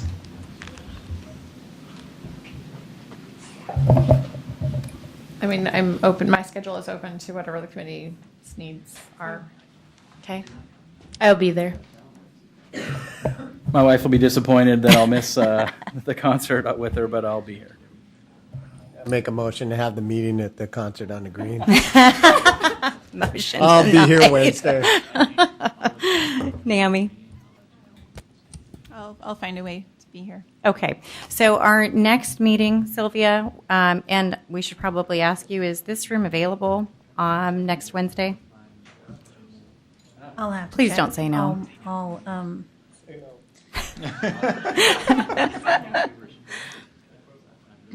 I'm aware of one event, but it happens at 4:30, should end by 6. So if you're 6 or 6:30, I was thinking 6:30. Yeah, normal time. Normal, yeah, our typical. Will it be an abbreviated meeting or We'll do our best. I mean, I think what I'd like to ask is that we all really thoughtfully take a look at the materials that are distributed to us on Monday. Scratch it up, mark it up, make your comments, have your comments ready, very specific to that draft language. I will do my very best to keep us focused on those topics. And so we'll go through the information as efficiently as we can. That's my hope. And will we receive the information via email? Yes. On Monday? I think. Chad? Yeah, we'll provide it to Tom and Sylvia, and they'll distribute it to you. So I'm assuming it'll be via email, so you'll be able to get it. it will Does that be work? via email. When is dependent on when we Yeah. receive it. Okay. Well- So keep an eye on your emails Monday or early Tuesday. You should have it Monday. And Okay. I'm going to work this weekend to get it done for you, so Okay. it'll be done.